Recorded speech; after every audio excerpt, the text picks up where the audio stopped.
Hi, everyone. Welcome and thank you so much for joining us. My name is Vijay. I'm one of Dr. Pillai or Babaji's volunteers that serves our Singapore community as well as the Asia Pacific community. And I'm also one of the leads who takes people on Ambassador of Hope Tripura trips. So I'm really excited here today to talk to you and share with you about certain techniques on Babaji's or Dr. Pillai's teachings on how to manifest. So before we start, let us get the energies of Babaji, Dr. Pillai, to guide us during this very divine session. We pray to Ganesha to remove any obstacles that may stop us, technology or otherwise. Gum, gum, gum, gum, gum, gum, gum, gum, gum. And since all knowledge flows from the Guru, we pray and we invoke Babaji, the Guru, to give the ultimate blessings for this program, since all sacred knowledge will come from him. Let's start. Guru Brahma, Guru Vishnu, Guru Devo Maheshwara, Guru Sakshat Para Brahma, Tasmai Shri Gurave Namaha. We pray to Dr. Pillai, Babaji, please let your thoughts be our thoughts, your words be our words, and your actions be our actions.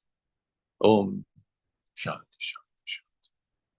So once again, thank you so much to everyone for joining us today on this seminar.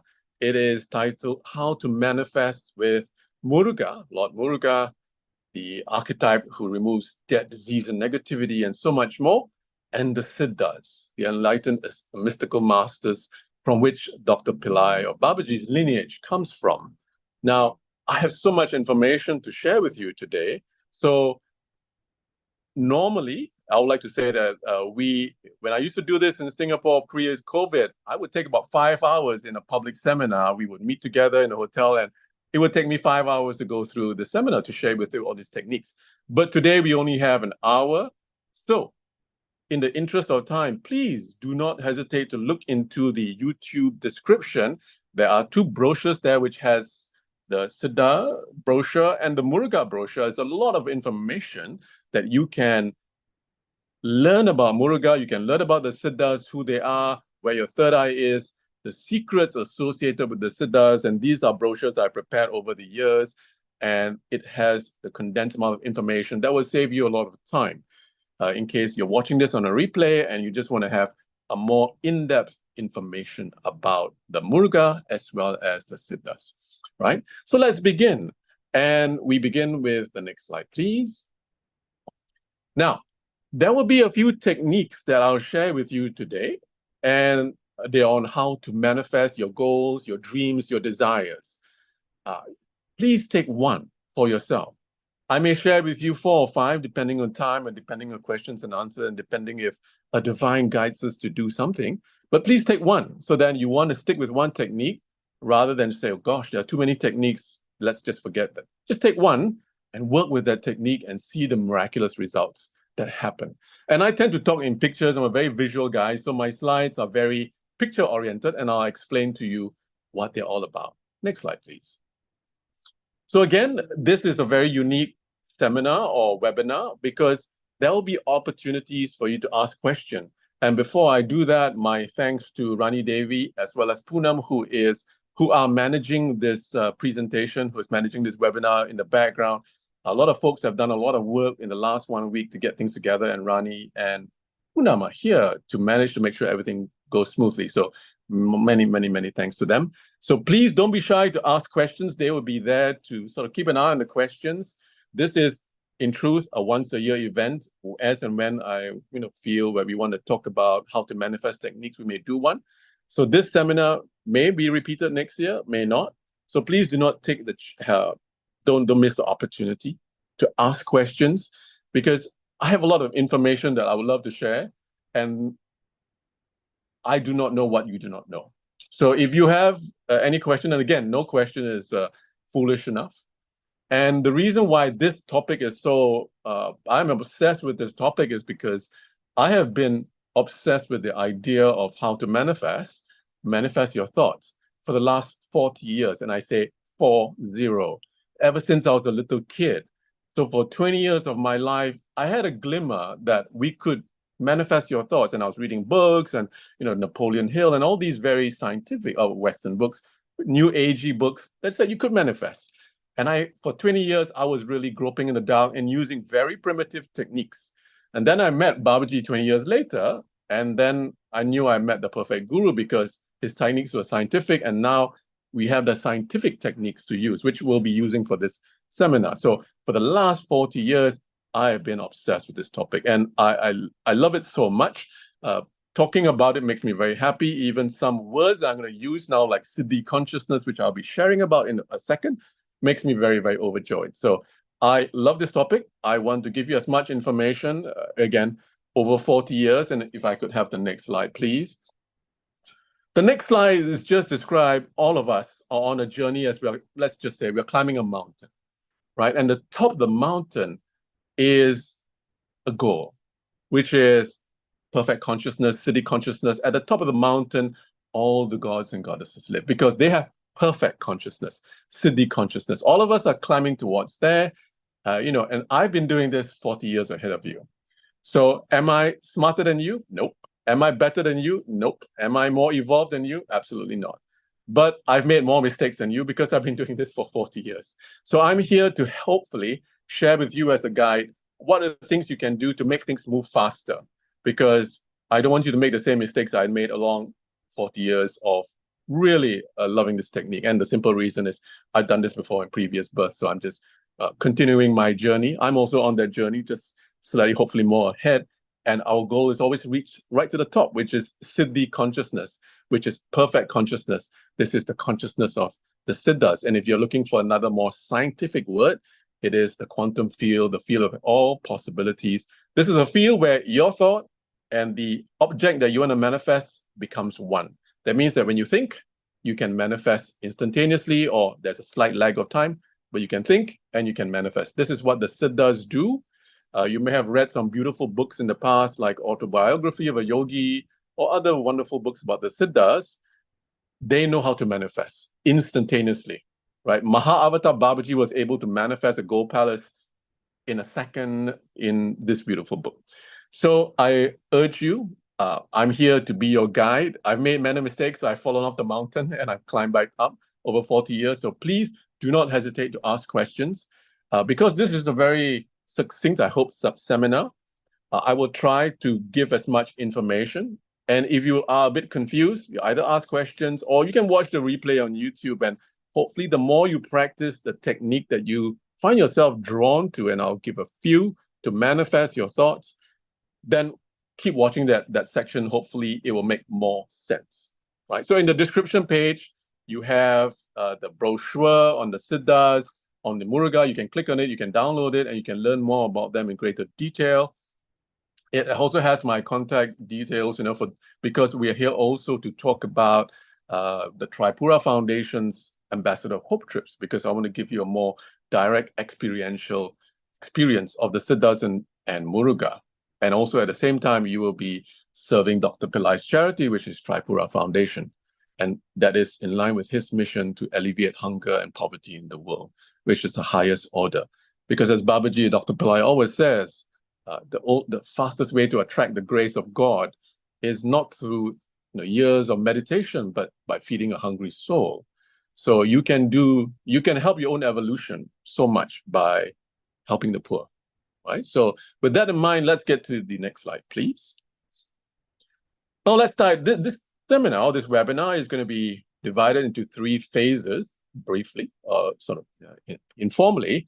I will first go through you some summary of manifestation principles that I hope you will keep in mind as we go along, and you superimpose and layer these manifestation principles on the techniques that we'll be doing with Muruga, who is the ultimate archetype to remove debt, disease, and poverty. He is the archetype for Siddhi Powers, which is supernormal powers. He is also the immortal, very youthful, divine archetype because he contains male and feminine energies. And so superimpose these principles on what we'll be talking about. There will be a great opportunity, whatever I say here. If you have doubt, please ask questions. I think you can pose your questions in YouTube, and Poonam will be helping to say, hey, there's a question. Again, I have so much information to share, but I don't know what you don't know. So please do not be shy, right? So there are three fundamental manifestation principles. There are, I'm sure, many more, but let's reduce it for the sake of this webinar to very three simple ones. Next slide, please. Number one, and the next slide, please. You must have a goal. And it sounds so obvious, but if you don't have a goal, what you want to manifest, then you will never manifest anything.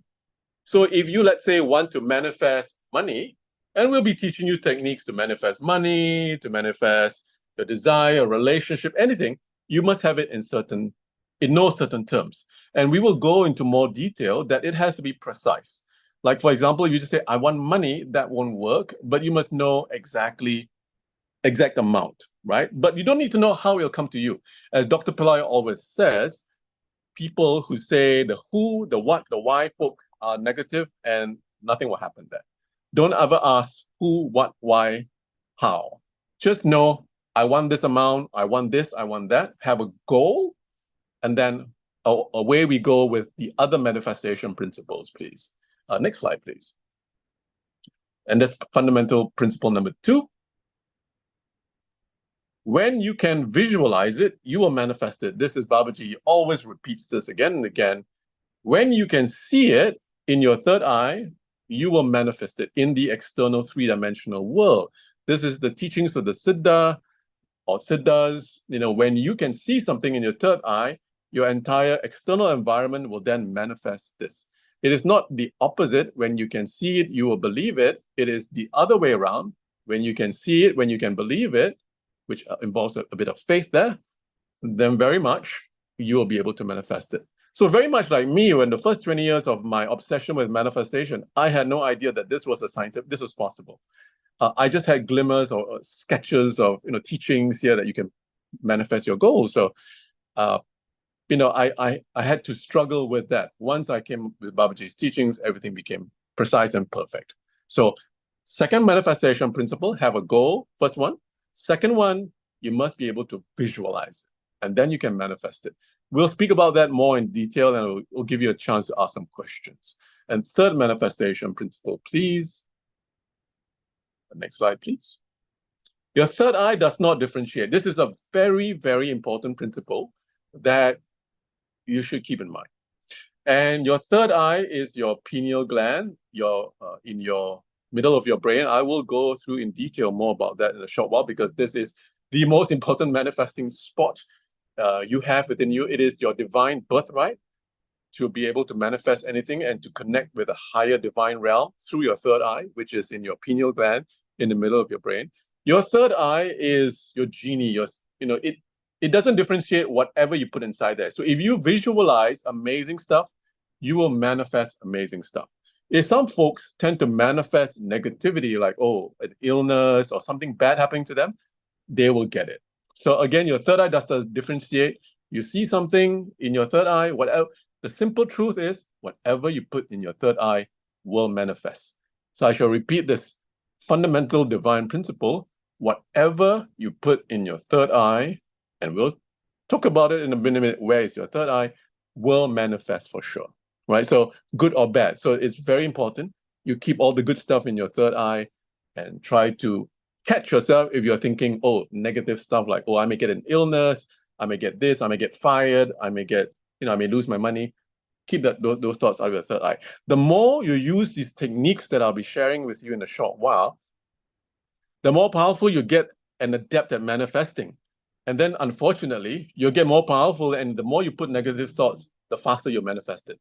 So the irony is that the more you use these techniques, the more powerful you become as a manifester, the more careful you need to make sure you do not put things you don't want to appear in your life in your third eye. Now, next slide, please. So here is an example from my life, because, rather than offend anyone, I shall take funny stuff that happened in my life. Now, next slide, please. When I was growing up, when I started my career, maybe about 24 years ago, all folks who wanted to start in the workforce aspired to have a credit card. This was about 25 years ago, silly dream, but we wanted to have a credit card. And at that time, a platinum credit card was the way forward. It was very prestigious. So I put it in my third eye. I wanted a platinum card. And in the end, I did manifest a platinum card. Ironically, amusingly, it is a platinum card issued by the transport company in Singapore. For those of you in in North America, it could be issued by the subway company. For those in London, it could be issued by the London Rail Tube Network. So I just wanted a platinum card, and I did get a platinum card, but you can see it was issued by the railway company, not by a prestigious bank or anything of the sort. So whatever you put in your third eye, guaranteed you'll manifest it, but you also have to be a bit more precise because the universe will give you what you want. I wanted a platinum card, I got a platinum card, but it was issued by the railway company, right? So not that prestigious in the end. So again, these are all little things I've learned along the way, which I really want to pass on to you. And please don't forget, ask questions because I'm sure some of you may have some things that you like clarified. Next slide, please. And so you must have the final principle, although we have 3 principles, the final one that really seals the deal for everything is you must have the commitment. The commitment means you want something, how bad do you want it? So if you really, really, really, really want something, could it be a promotion, a money, a relationship, a health miracle, anything you can think of, because everyone is different.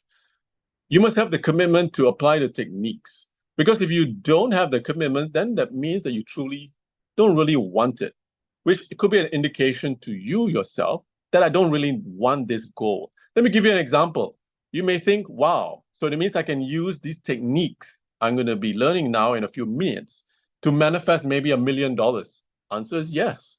But let's say the more you practice these techniques and you sort of like, oh, okay, I'll do my techniques next week, the week after, 1 year later, because then you'll realize I don't really want $1 million. Now, this was a beautiful sort of example that I learned because some of you may know in Singapore, I used to host Shrim Brizzy chanting sessions for about 10 years. And we'd meet as a community, maybe about 70 or 80 of us would meet in a room and we'd chant Shrim Brizzy the whole day. And I used to teach all this stuff, share with all these techniques. And one beautiful soul, she said, I used to ask folks, please write down your manifestation because we were going to focus on it the whole day during chanting Shrim Brizzy. When she first wrote her manifestation, it was an amount of money. But as the day went on, as we were chanting Shrim Brizzy, because as you know, Shrim Brizzy gives you divine light to beyond money, she told me, listen, my goal changed. My soul told me I didn't want that money, but I wanted enlightenment and higher evolution. So your soul knows exactly what you want. So again, these techniques will give you whatever you want, but you must want it. So commitment means, am I going to put in the time to chant these mantras that I'll be teaching you, or maybe spending a lot of time focusing on it? Do you really, really, really, really want it? Or you're saying, oh, it'd be nice to have it, but I'm not willing to put in the time. You will know yourself, and it will also be a gauge. Do I really want this or I don't? Right? So that's commitment. Next slide, please. Now, at this point in time, let's break because I've given quite a bit of information. Are there any questions, please? And you can post your question in chat while Poonam looks at it. Okay, if there are no questions, let me continue. Now, we are going to where is your third eye, because this is so important. Your third eye is your gateway to the higher divine realm. And it's so important that you know where your third eye is, because biologically, it is in the middle of your brain. You can see the picture there, right? And the technique that we teach people how to find your third eye, it's in the middle of your 2 eyebrows, but it's deep inside your brain. The simplest, most easiest way to feel where is your third eye, imagine a spike going up your throat, coming out to the top of your crown chakra, and then another spike going through the middle of your brow, and it goes through your head, and it meets, the 2 spikes meet in the middle of your brain. That's roughly where your pineal gland is. And I use this example because it becomes very, you can feel what it is like, and it's, oh, that's where my pineal gland is. Your pineal gland or your third eye is the spot where you will be manifesting from. So when I say, let's focus on your pineal gland or your third eye, imagine a flame in the middle of your third eye, in the middle of your brain. That's the easiest way to sort of feel where is your third eye, or a million suns there in your middle of your brain, or usually a flame usually helps. So if you can close your eyes and imagine a flame in the middle of your third eye, perfect. So we have a rough idea. And again, it'll take practice, and some of you, as you get more and more proficient, you say, oh, okay, I know now where my third eye, as you practice more and more, if you've not done it before. So, as I said again, whatever, a question has come through. What is the question, please, Poonam? Can one manifest? I can't see it that clearly. Someone wants to know if you can manifest winning the lottery. No. That's Babaji has, thanks so much for the question. Babaji has taught very clearly, do not focus on manifesting the lottery, because that promotes lottery consciousness. And also, there's a lot of chance involved. What happens if you don't win the lottery because you didn't put enough energy inside that? You will lose faith. So if you want to win the lottery, obviously you have a goal in mind. How much do I want to win in that lottery? Maybe 1,000, 1,000,000, 100,000, whatever amount, that amount you focus on, right? So Babaji has told us many times, do not cultivate lottery consciousness, which means focus on winning the lottery. Focus on what you want to manifest from that lottery, maybe a car, a prize, whatever, and then keep working on that. Because the trouble is, let's say the lottery is next week, and then you start meditating, and then that you don't put enough energy, or certain other forces conspire to ensure that you don't win that lottery, you may get discouraged and say, oh, doesn't work, and I'm done with this. But in truth, your manifestation was along the way. You just needed a bit more time. So absolutely, and in the next few slides, I shall share with you the amazing things that your third eye can do. This is just only a selection, a very small sample. But let's have a look-see at some of these things that the third eye can do. And you can scroll through the slides. Your third eye can help you manifest a house. We did that in Singapore for our first ashram, and the house is whatever you want it to be. In fact, Babaji has a specific meditation, which I remember doing it using his personal transformation program, when you manifest a house. It's just beautiful. Next slide, please. So you can manifest a house. You can manifest material objects that you want, that you need. You can manifest a house, you can manifest a car. And next slide, please. You can manifest specific amounts of money. So again, to answer that question on lottery, if you have a specific amount in mind, then focus on the amount and let the universe bring it to you. Because again, the lottery, if you imagine that, going back to this question, because it is an important question, a lottery is a very specific point in time. But you must trust the universe to get you what you want in its own time, because it will ensure that everything is perfect when it delivers the items to you. So once by saying, I want it to win in this lottery, you are putting a fixed point in time and you may never get it. But let the universe bring you what you need. You'll be amazed at how the universe delivers items to you in the most unexpected fashion, because you're using these very amazing mantras to manipulate reality and bring your manifestations, right? So cash, instead of lottery, focus on winning specific amounts, right? Next slide, please. It can manifest a relationship. There are mantras for a relationship, obviously, but you must put it in your third eye that you want a relationship, and you give yourself a permission to have a relationship. Because some folks say, they, on one superficial level, they say, I want a relationship, but deep down inside, I say, I don't want to. I prefer to be on my own. So give yourself that permission. And the next slide will be, you can also manifest children, and there are very many beautiful examples of Babaji's students who have been able to have children where in the past they could not conceive. Next slide, please. So let's have a little practice here, and you can, I hope when you watch the replay too, you will take some time to focus on this. Now, this is something that you'll do privately. You will not articulate this. You'll not tell me. You'll just do it for yourself. You will just picture what you desire, right? So let's say if I want to picture, I'll use an example from me. If I want to imagine manifesting amount of money, maybe $100,000, let's make it a very nice number, $100,000, I would see in my third eye again, that space in the pineal gland, $100,000 the figure. I could also see it as a check in my name. I could see it as my bank balance book, which has the amount 100,000. It could be any number. I'm just giving an example. But the idea is you have to be very precise. So please, or if you want to manifest a house, you should see the house that you want. Is it an apartment? Is it a flat? Is it a 2-story house, a bungalow, a 3-story house? Is it a mansion?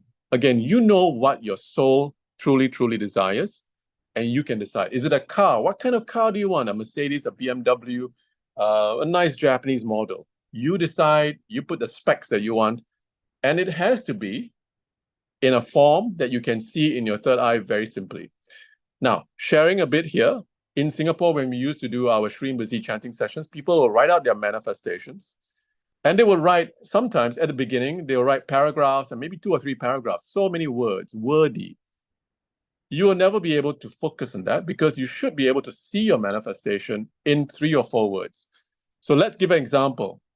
If it's going to be a money, $100,000, you have to see 100,000 because you'll be focusing on it in your third eye, $100,000. If it's a car, if it's a house, you must be able to see it, touch it, smell it, taste it. You must feel it. It must be very real, very emotional for you. It has to be something that you truly, truly desire, right? So it must have a lot of emotion. So you must be able to feel it in the very core of your being because that will help the universe bring whatever you want. Again, if you focus on something very just not wishy-washy, but ambiguous and vague, like me when I was focusing on, I really wanted a platinum card. I did get a platinum card, but it was issued by the railway company and not some prestigious bank or some super silver platinum card, which exclusive perks, right? This was the platinum card, which anyone could have applied for, as long as you just met certain criteria, which was not much, but they just call it platinum card to sound impressive. So at this stage, again, this is where people have questions, and I invite anyone, or if you have questions, please do not hesitate to ask now, because this is very critical. You should have something in your mind that you truly want to manifest. People will always ask me, and maybe I can answer one question which people tend to ask a lot. How many manifestations do I focus on? 1, 2, 3. Now, it's been my experience, and if all of us have many things that we want to manifest in life, maybe health, relationship, money, this and that. But focus on something that you truly, truly, truly, truly want. The one that ranks number 1 in your hierarchy. I really want this. And I'm going to focus all my attention on this because you are literally focusing your manifesting powers, which is your divine birthright, on this. It's your focusing, your laser focus on this goal, manifest it, and then get out of the way and move on, right? So Vijay, yes. we do have a good question on that topic. And it is, if you would explain the difference between being specific about what you want, but at the same time surrendering and saying that in God's time and in God's capacity, it'll happen. That's kind of a tough one to balance. Maybe you could comment on that. Absolutely. When I say be specific, it means exactly what you want.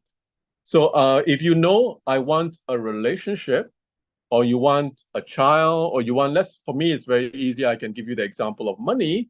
Let's use that one. I can be very specific and say, I want to manifest a specific amount. Or let's say for my job, if I want a specific title, head of this department, I would focus on that exact specific item I want. Now, when that will happen is a different story, right? So that is surrendering, which is having ultimate faith that the universe will bring it to you, because the universe will bring it to you. Now, if you put in a lot of energy, you'll find that you will manifest it faster.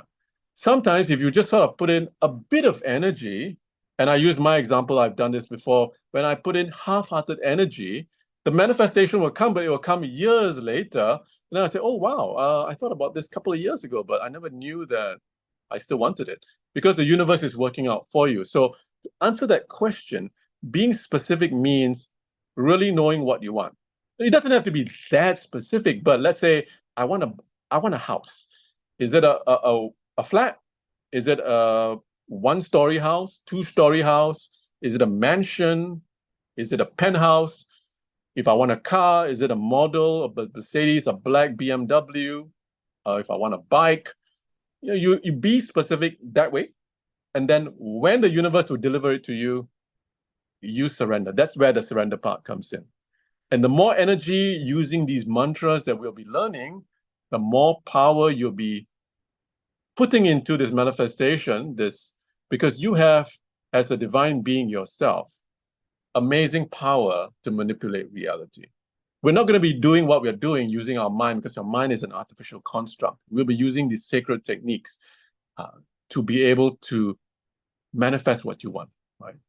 So I hope that answered your question. And if there are follow-up questions, please ask now, because this is very important. Yes, please.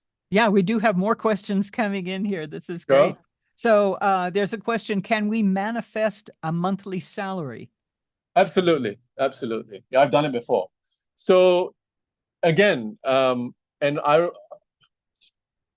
here's my example, and I'll explain, and I hope it ties to that example. So when I first started out, I didn't put enough energy, so I wrote down the amount, and I just wrote it out a couple of times, and then after that, I put it away. I just kind of forgot about it, and then maybe 15 years later, I pulled out that little notebook I wrote, and that exact amount I had manifested it maybe about 14 years later, right? So you can manifest the exact amount, but this comes to how much you truly, truly want this salary, right? So if you say, I really want to accomplish this amount, whatever amount that you believe that you want, and you should never be limited by limitation.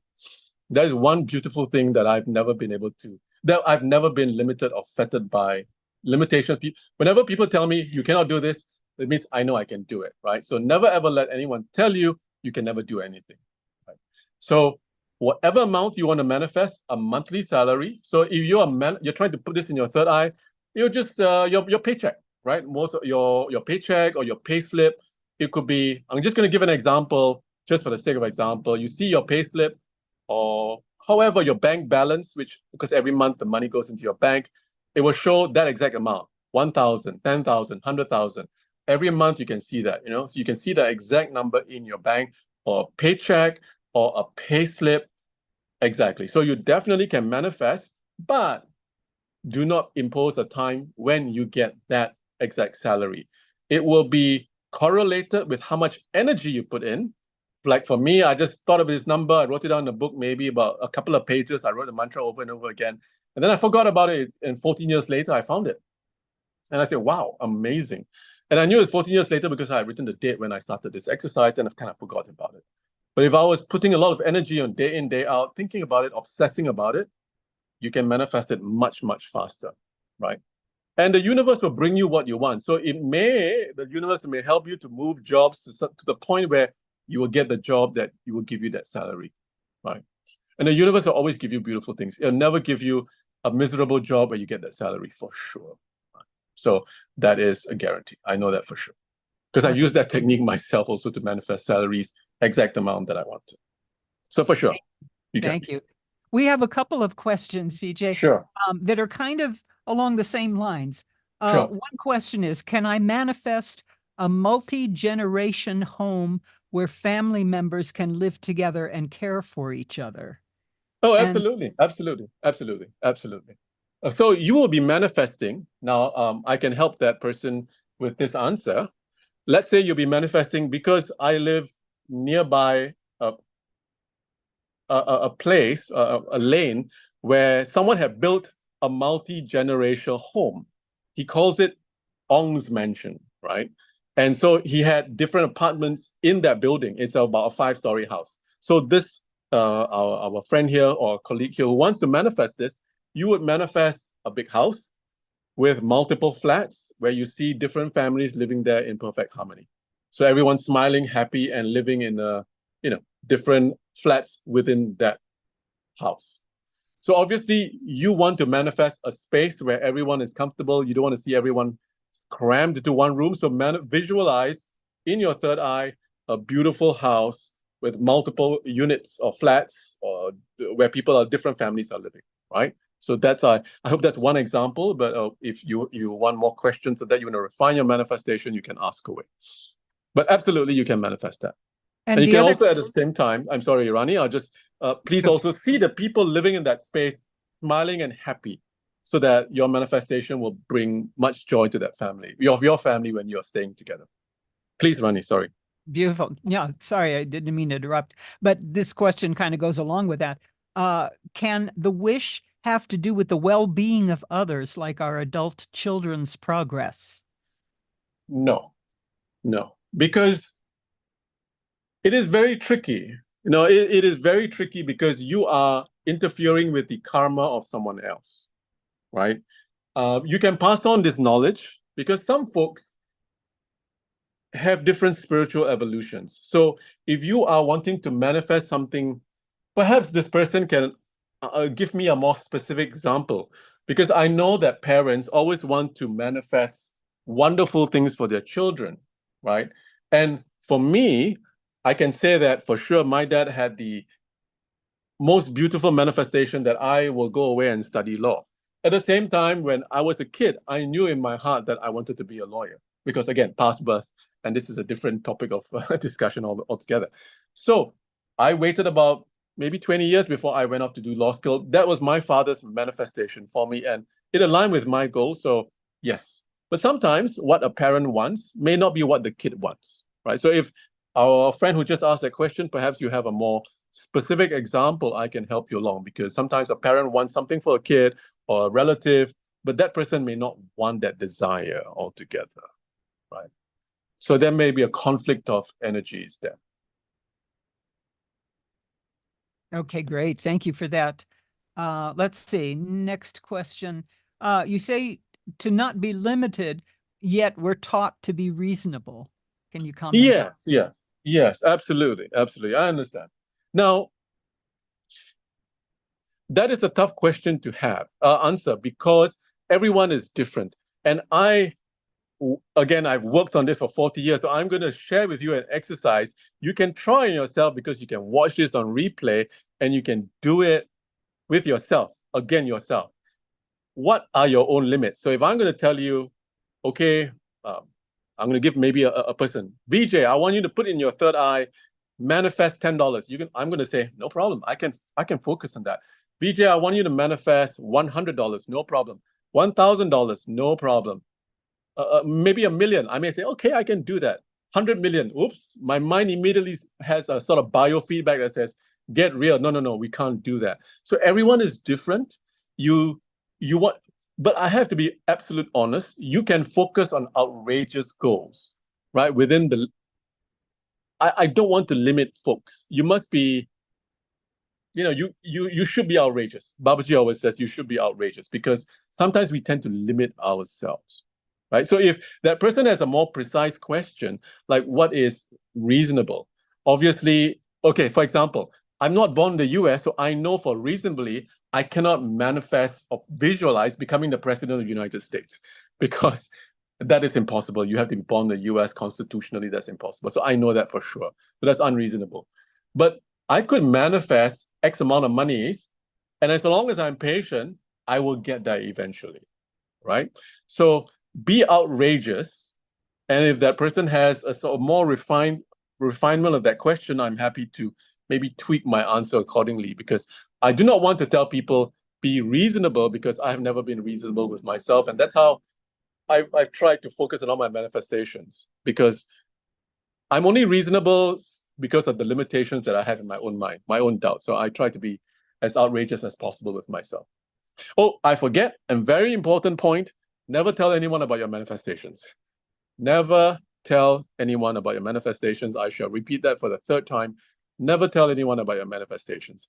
Why? Because sometimes folks, even your family members and your loved ones, may pour cold water on it, and it kind of discourages you. So let's say you may tell your father, I really want to do this. I really want to become a lawyer, a doctor, a PhD. Your parents may say, come on, get real. You can't do that. You're not that smart. But they may inadvertently pour cold water. So never ever tell anyone about your manifestation. Focus on it, get it. Once you get it, then you tell people. Now I'm going to it just occurred to me. I'm going to give you this example. And it happened to me. So as I said, it's very, very simple. Now, I wanted to manifest, this was many years when I was in university, a scholarship to study in Japan, right? And I worked on it. This was a particular program. I worked on it. I was in meditation. This is before I met Babaji, so I was doing very primitive techniques, focusing on it. And the short answer is yes, I did get a manifestation. I didn't tell anyone at all. But after I got that, someone actually told me, hey, I was really sure that you could never get this. So imagine if I told this person, a dear friend, hey, I want to try for this scholarship. What do you think? That person would have said, no, I don't think you can really get this. You're not qualified. You don't do this. You don't speak Japanese. You're not this. You're not that. The truth is, you're only limited by what you can believe. If you can see it in your third eye, you guarantee you can manifest it. So don't tell anyone, including your loved ones, because they are the ones who always try to, unfortunately, shield you from disappointment by saying, get real, right? So be outrageous. Don't tell anyone. I forgot to mention that. That's very, very important. Right. That is Any more questions, please? Very important. Yes, we do have more. The question is, what if we desire something that is an emergency, but we realize we don't have the energy to really keep seeing it realized? When the person says emergency, what does that mean? Like, let's say, for example, you need something within a couple of days. I'm assuming that could be, okay. Emergency could mean I may need something within 3 or 4 days. Again, this answer also depends on that person's state of evolution. If you've been working with this technique, as you progress higher and higher up that mountain where we're describing, where the ultimate peak of that mountain is Siddhi consciousness, you can manifest much faster. But let's say if you're starting out your journey, and the example I give is I wanted to manifest a certain, as I said, internship when I was very young, starting out my career. I literally, after my job interview on a Friday evening, I went into meditation for the next 3 days, and I was doing 3-hour meditations every day, 3 times a day. Sorry, 1 hour, 1 hour, 1 hour. Saturday, Sunday, Friday, Saturday, Sunday. And on Monday, they called me to say, hey, you got the job, right? You got the internship. So that wasn't something which I had to do very, very quickly. But depends on that person. And again, if it's an emergency and it involves some stress within your system, if you try to focus on that, unfortunately, we are humans also. There could be some doubt raised in your mind, could surface. So you may say, as you're meditating on this and putting all the energy, some doubt could be whispering, are you sure you can do this? Come on, please, do something else. So be very careful. Absolutely, I've done it before too, but also depends on how emergency is it. Like, do I have to manifest $100,000 in 3 days, right? Then that may be a bit tricky depending on your state of evolution, how much you've been working with these mantras, and you got to surrender to the universe. The moment you put a time frame on something, you're imposing a certain fixed point that something will happen. You're limiting the universe, because the universe will give you whatever you want in the most amazing way. It will move mountains for you, but you cannot say it will happen this way at this point in time. So I hope that answers that question. If it's an emergency, just be a bit more careful, because depending on your state of evolution, how much you've been working with these techniques, and sometimes you may be imposing a deadline on the universe, which the universe cannot bring it to you at that point in time for circumstances which I cannot explain now. So yes, the person was a little bit more specific in saying, how do I manifest selling my house for urgent financial requirement? Sure. So for that one, and we have had people who in our community who focus on manifesting selling their houses for sure. So you will be focused on seeing your house being sold for the amount that you want. And you can visual whatever that appeals to you. So for example, I'll give an example. In your third eye, you'll see yourself getting the check for this house cost. Or you could see yourself shaking the hands of the person who's buying it and they're giving you a check. Whatever that you feel will give you that, this is what it means to be selling my house for the amount that I want. Again, you want to sell it for the exact amount that you want it, a check for the amount, or a slip that shows I sold my house for this exact amount. And then visualize it. And again, how fast you get something is how much energy you put into it, right? So if you put something, a bit of energy, you may get the result. You will definitely get a result. But like me, I just wrote out a couple of times, I wanted to manifest a certain salary. 14 years later, it happened, right? But when I want to do something now, I understand that I need to put in a lot of energy, and depending on how committed I am, focus on it. Use these techniques, spend the time until it come to you. And the universe will bring you the perfect seller, the perfect person to buy it. And we've had so many similar miracle stories like that in our community, not in Singapore, but in Babaji's community, using these techniques to be able to sell your house to the right buyer at the right price. So have that faith, use these techniques, and you should be able to manifest that. But never ever impose a timeline, because then you're telling the universe, I want that fixed point in time. This doesn't happen that way, unfortunately. Okay, great. Thank you. So another question. I would like to manifest $1 million a year in my job. I continually picture this sum on my total rewards package and the symbolic images behind it. Am I doing this right? Correct, you are. So if you want to manifest a bonus or a yearly package of 1 million, so, whatever that is specific to you and whatever that you are familiar with. So in Asia, you would get a payslip, a computer payslip that shows your bonus, this is your total package. You can see the words total package $1 million, right?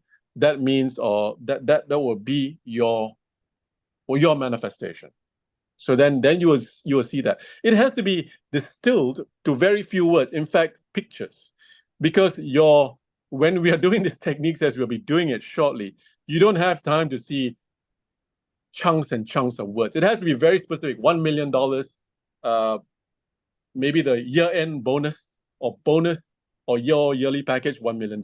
You have to be able to fit that in your third eye, because you'll be working on that over and over again, pounding away at it. So be very specific and reduce your manifestation to a picture format, like a check, a payslip, a little letter that says, congratulations, here's your bonus for the year, $1 million. But you must be able to see that in your third eye. And however that is, depends on how, in your job, you get your salary, your monthly payslip. Either it's deposited into your bank, or you get a computerized payslip like I do, or in the past, you get a piece of paper. So everyone is different, but be as specific as possible. Great, thank you. So another question, can you help me?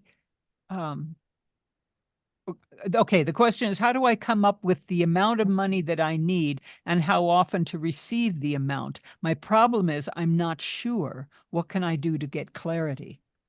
When you do, like I return to this example of this lovely soul in our community that initially wanted to manifest a certain sum of money, and then her soul corrected her and said, you don't really want money. You want enlightenment and divine spiritual evolution. So for you, first of all, you must know a certain sum that you want to manifest. So that could be based on, you can do your own sums. Let's say every month, let's give a number, $20,000, right? So maybe this is how much you need. Maybe I need 10,000.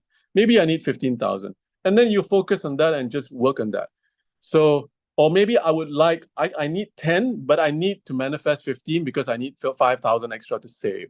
Or I want that 5,000 to spend and indulge and enjoy my life, because don't forget, Babaji's teachings is 200% life. You must enjoy life. You must have the physical joys of life. And then you must have the spiritual evolution, 100% life, material life, 100% spiritual evolution, right? And as Babaji has always jokes also, everything is Maya, everything is an illusion, but you must have a good illusion. Right? Enjoy your life. You must never ever suffer. That's why Babaji has given us all these beautiful techniques to manifest a beautiful life. So for you, if you want to manifest if you don't have clarity, and here is what has happened even for me too, if I don't have clarity, let's say if I start with a number, and then you will know, your soul you'll get feedback as you spend more time in meditation, working these techniques. Your soul will say, no, I think I need more, because maybe 10,000 is not enough. I need 15, or maybe 10,000 is too much. I don't really need that amount. So you will achieve that equilibrium as you do these techniques and spend more time in meditation, right? Then that clarity will come, because that clarity comes when you are silent. Again, it comes when you are in Siddhi consciousness, the word which gives me so much joy. Siddhi consciousness is perfect consciousness. It is quantum state of consciousness. It is when your mind and the entire universe is one, right? That is a most divine state to be in. We will talk about that later. because part of this seminar is to share with you folks who want to experience this on a more advanced or a more amazing level. We have, a couple of two specific events to share with you about, right? So please pay attention to that. If you want to have clarity, spend more time using these techniques. Your higher consciousness soul will say, no, I think we need this exact amount. But first, you do the math. How much do you need a month? Do I need extra just to enjoy my life? And then start on that technique. You will course correct. I can give an example. I wanted to manifest a BMW. So I had pictures of it. I was doing the technique, but after a while, I decided, hey, I don't really want this. So I've never owned a car in my life, but initially I had this half-baked desire to manifest a nice black BMW. I took pictures. I started thinking about it, but that sort of petered out over the months and years. And I'm glad I didn't focus on that, because then I'll have to deal with the consequence of owning a BMW or owning a car and paying road tax and, doing all the stuff.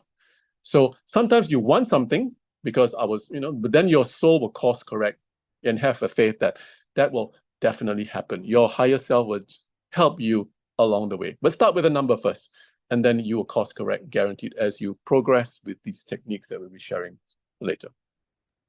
Great. Beautiful. Oh, the next question is going on. Yeah, we have a couple more questions Sure. at this time. Are we allowed to ask God to manifest what they desire for us instead of asking for what we want?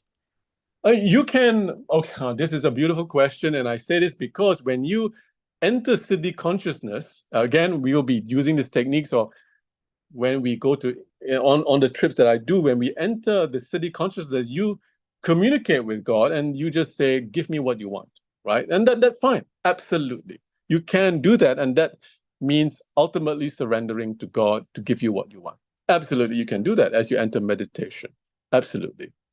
That means that you have no desire for, you should have a desire, because everyone, we, as Babaji keeps saying again and again, we are physical beings. We have to pay our bills. We have to do all these human things. So you must take care of that.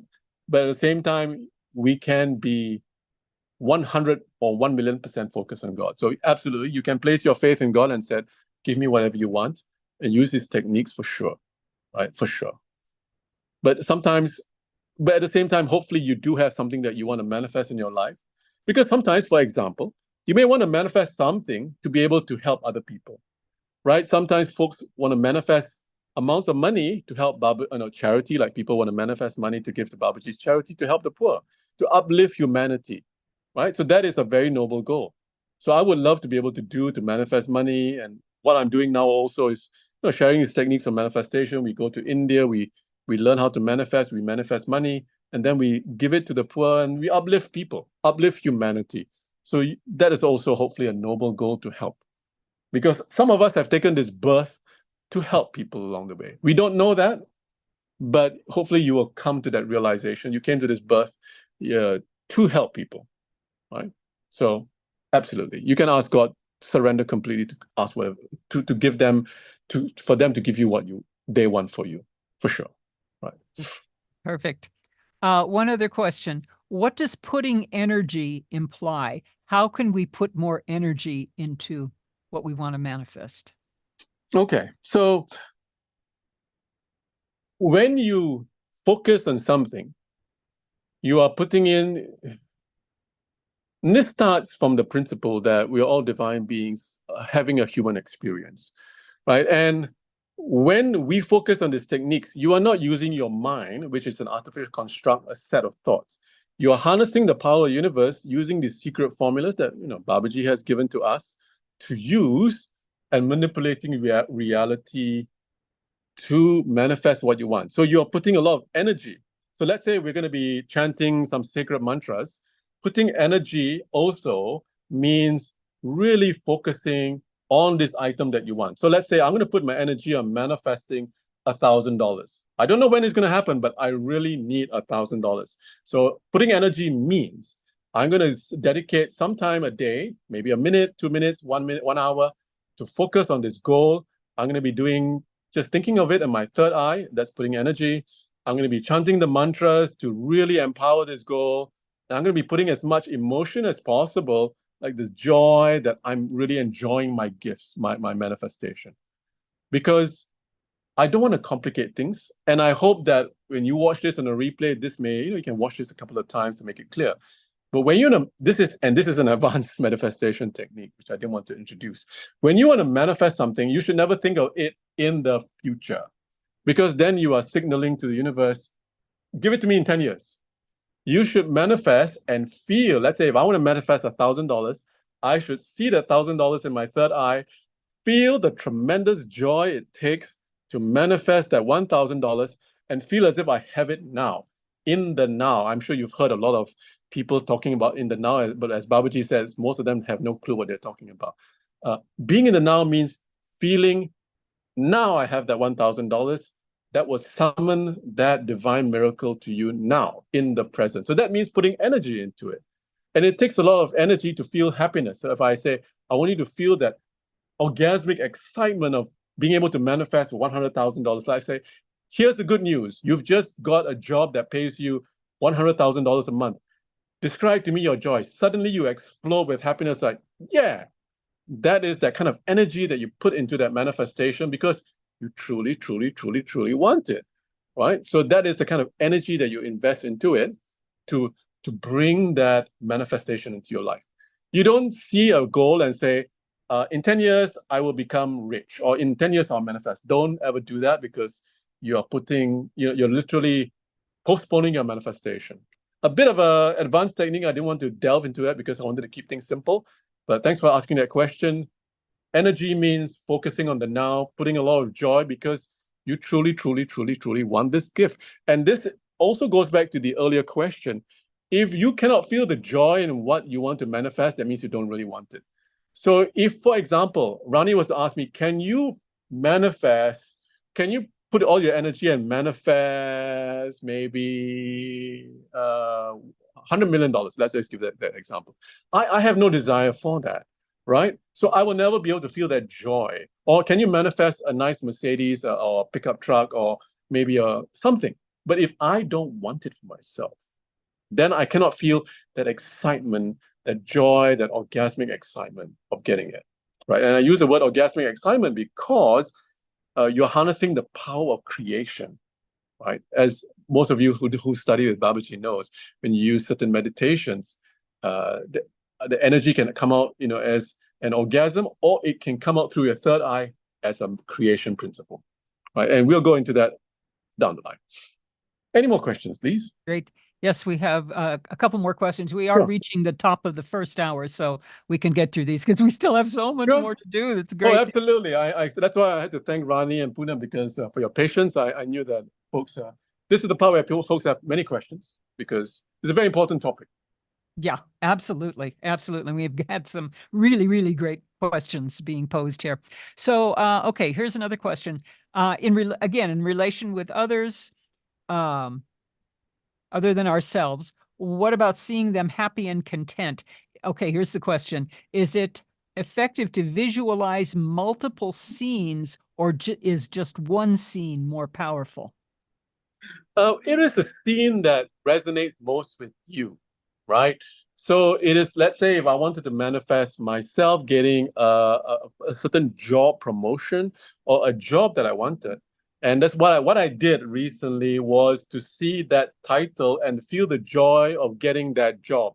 I could see, for me personally, the job, the employment contract said, "Dear Vijay, congratulations. Here's we would like to give you the job of this head of this whatever so.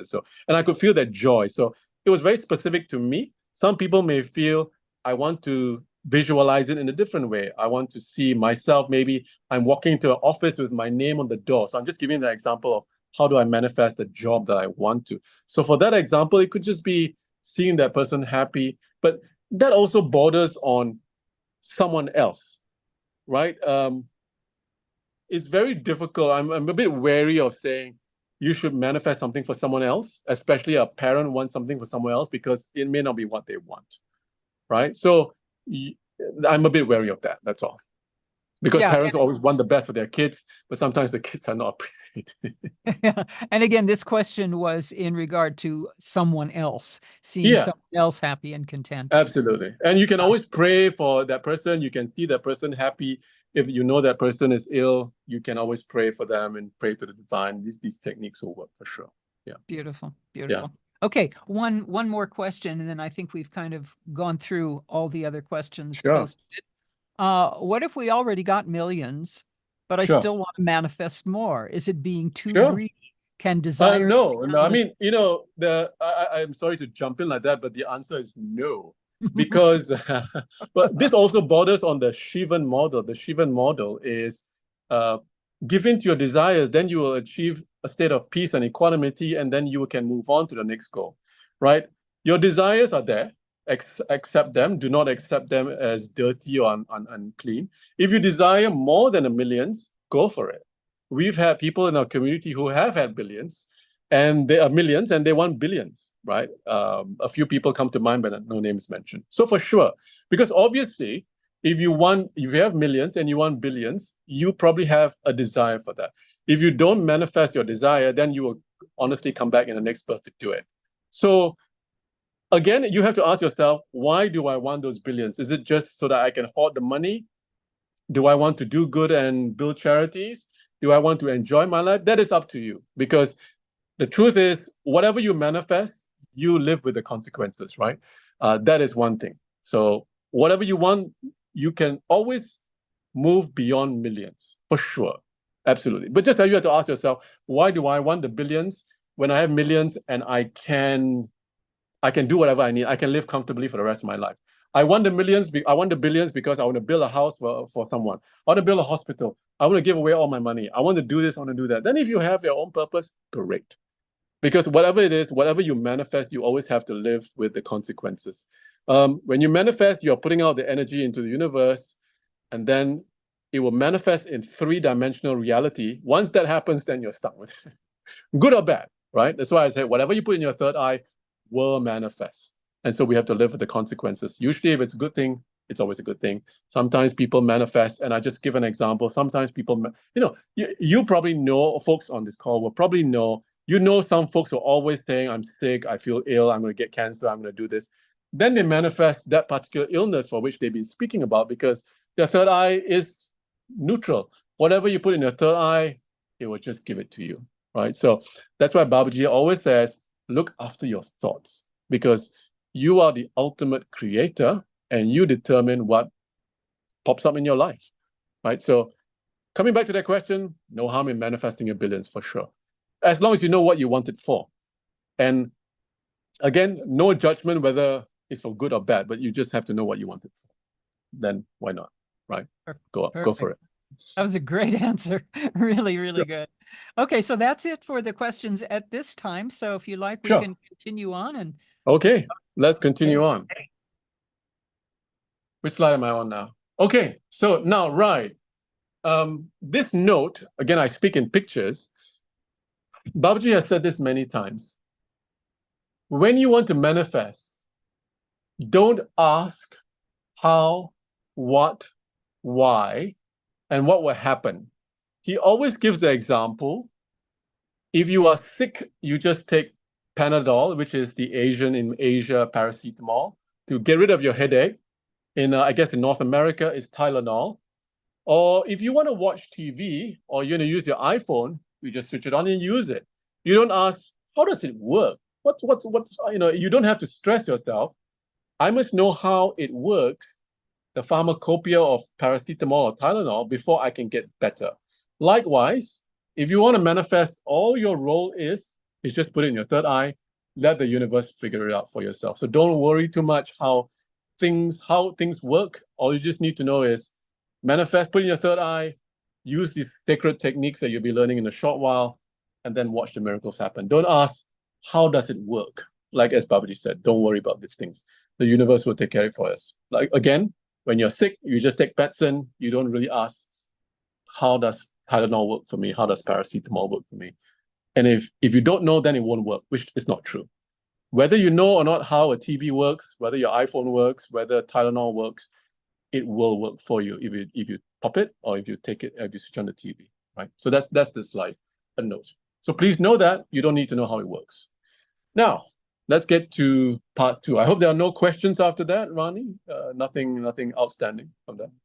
No, we covered everything. Great. Thank you, everybody, Okay. for posting the questions. It's great.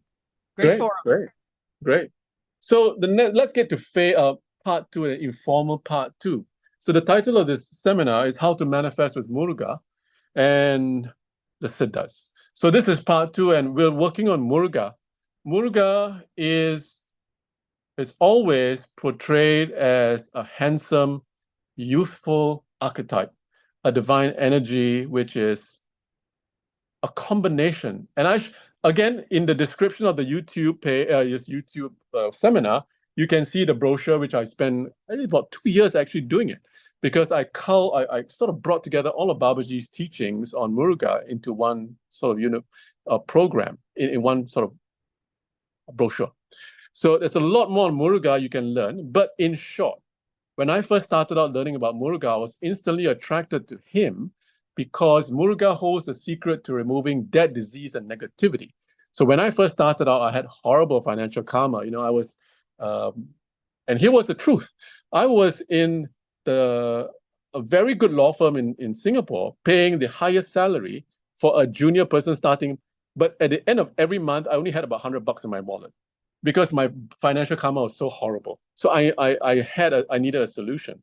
And Muruga, along with Babaji's grace, of course, for sure, but Muruga will give you that blessing to remove debt, disease, and negativity, right? So he is at the very entry level. For those of you who are never introduced to Muruga, he will remove debt, disease, and negativity. He is the archetype who is the warrior. He will get rid of, again, that's where the negative comes from, demons in your life. Demons mean negative things, negative emotions, negative thoughts, doubts. That's his job. Now, as you move on a higher level, at a more advanced spiritual level, your understanding will change. So for mine, where I move from Muruga is just debt, disease, negativity.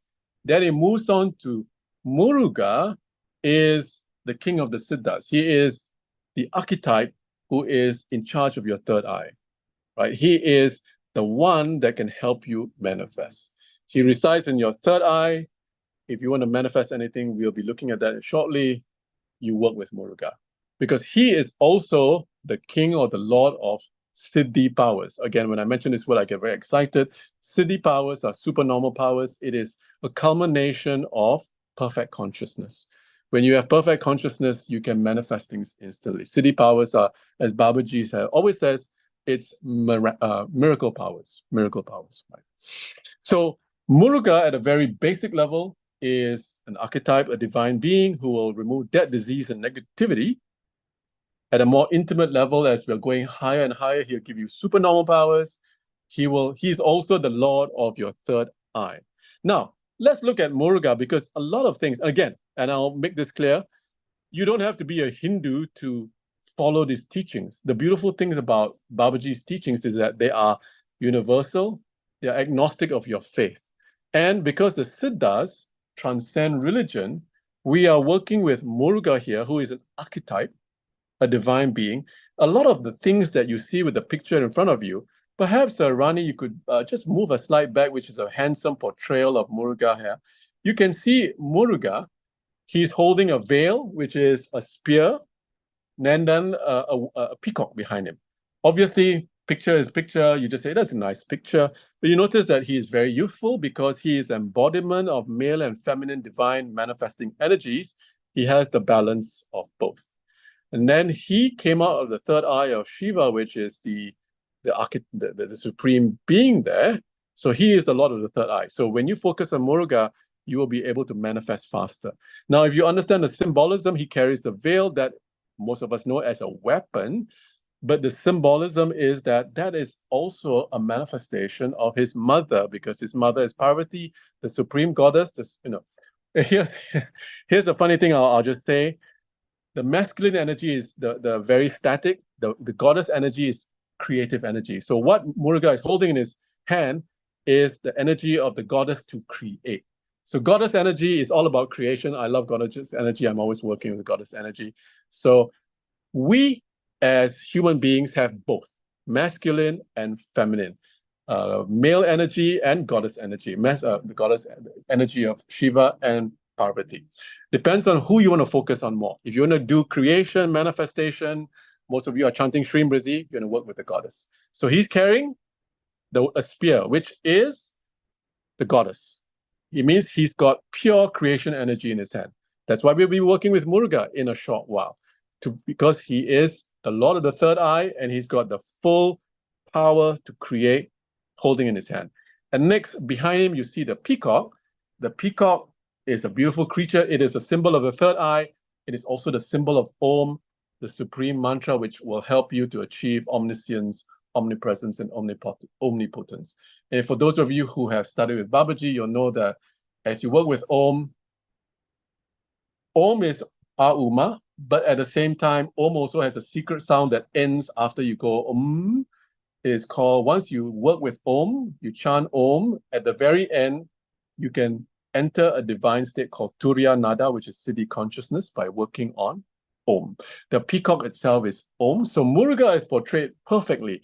He's the embodiment of male and feminine energy. When you stare at his image, he's carrying in his hand his mother, who is the goddess of our creation. So that's pure creation energy. And then you have the symbol of the peacock behind you, which is Om, which is the supreme mantra for omniscience, omnipotence, and omnipresence. So all within this energy, this symbolism, again, like I said, you don't have to be a Hindu. I'm not really a Hindu to be able to enjoy the benefits of the teaching. This is very important to note. You don't have to be a Hindu to enjoy the benefits of all this teaching. So going back to the next slide, please. So that's Muruga. Please look at the brochure, because I really have a lot of wonderful information about Muruga, but we can't repeat everything now. Go to the brochure. It has a lot of detail about Muruga. So Muruga at a very basic level removes all death, disease, negativity. At the same time, he'll give you his Siddhi powers, and he is the Lord of the third eye. The more we work with Muruga, the more you will find yourself being able to manifest, develop Siddhi consciousness, because he is the archetype that is associated most with the third eye. Right? Okay, let's go to the next slide, please. And he is also the head of the Siddhas. I will go into the second phase of this webinar. The Siddhas are mystical masters from which Babaji comes from this lineage. And the Siddhas are masters of light, so they exist in the light form, but some of them, in their infinite compassion for humanity, have taken on a physical body, like Babaji. So Babaji has taken on a physical form to be with us, to teach us all these Siddha secrets. So Muruga is the head of the Siddhas. So both complement one another. You will learn how to work with Muruga, but then learn how to work with the Siddhas. And if you look at this picture, this is a picture of Muruga giving a blessing to Agastya, who is the head of the Siddhas. I took this picture in the temple, or the ceiling of the temple. That's why you can see that it's very, looks very old and faded. But it's a very beautiful picture in a particular temple where it is Muruga giving a blessing. And I believe he's activating the third eye of Agastya. Right? So a lot of symbolism in that image, but we're going to be working a lot with our third eye and manifesting and accelerating your manifesting powers. Right? Next slide, please. Now, when you look at this picture, and if we have the time, maybe I'll give you another more advanced meditation, because I have a few things coming to mind which I would like to cover with you. Now, the veil, as you know, is the embodiment of the goddess, but at a very high esoteric spiritual level, it is also present in your body. The veil starts at the base of your spine and goes all the way, the head of the veil goes all the way into your third eye. Starts at the bottom, goes all the way. So you yourself carry pure creation energy within you. And assuming we have time later, I'll teach you how to use this technique to harness this power. Right? Next slide, please. I'm mindful of the time. And one of the techniques I would like to give you later is to do with this. Hopefully will help you to visualize what it is like to visualize manifesting the veil in your third eye. Because with this visual, I hope you will see it. When you manifest, when you put the veil in your third eye, you will empower your manifestation even more. So when you see your third eye and the veil is there, brimming with pure Shakti, which is pure goddess feminine energy, you're going to empower your manifestations so much. This is the advanced technique. I'll give you first a basic technique, and then if we have the time, we'll go on to a more advanced technique. Next slide, please. Right, so now let's come to our basic starting technique. Most of you will know, and if you don't, this is the mantra. This is the mantra I started with, Saranabava. It is the 6-syllable mantra associated with Muruga. Muruga has 6 heads because it's associated with 6 parts of your brain. And Saranabava, you can chant it. It will help you remove death, disease, and negativity. It helped me a lot using this mantra. But we want to focus on something even more profound. I'm going to only focus on one portion of this mantra because there are 6 sounds associated with it and 6 different powers that you can acquire. So let's focus on our basic manifestation technique using the sound, the first sound, sa. The next slide, please. You can see Saranabava. Let's focus on sa, because each component will give you a certain power. And so I want to focus, because I'll give you the basic, the most profound manifestation technique using Saranabava, which is sa. And next slide, please. So we'll focus on sa. Now, Saranabava will give you a lot of things. It helped me remove death, disease, and negativity on my part. But I remember when I was first introduced to this unit component, sa, I attended a special seminar that Babaji, a paid seminar that Babaji taught in 2005. I remember listening to it on the phone many years ago. It was very primitive. We had to listen to when Babaji would speak on the phone. I was taking copious notes, and to prepare for the seminar over the last few days, I looked through my old notes from 2005. And Babaji said this, sa will give you ultimate manifestation powers. It will attract everything to you. And when I was looking at my lecture notes, he said, sa will activate the molecules around you, around the environment, to bring you your manifestation. And then fast forward 15 years later, I was looking through all my notes again. And recently, a couple of years ago, Babaji did a seminar, a 6-day seminar on Muruga, where he spent 1 day on each sound. So day 1 was sa.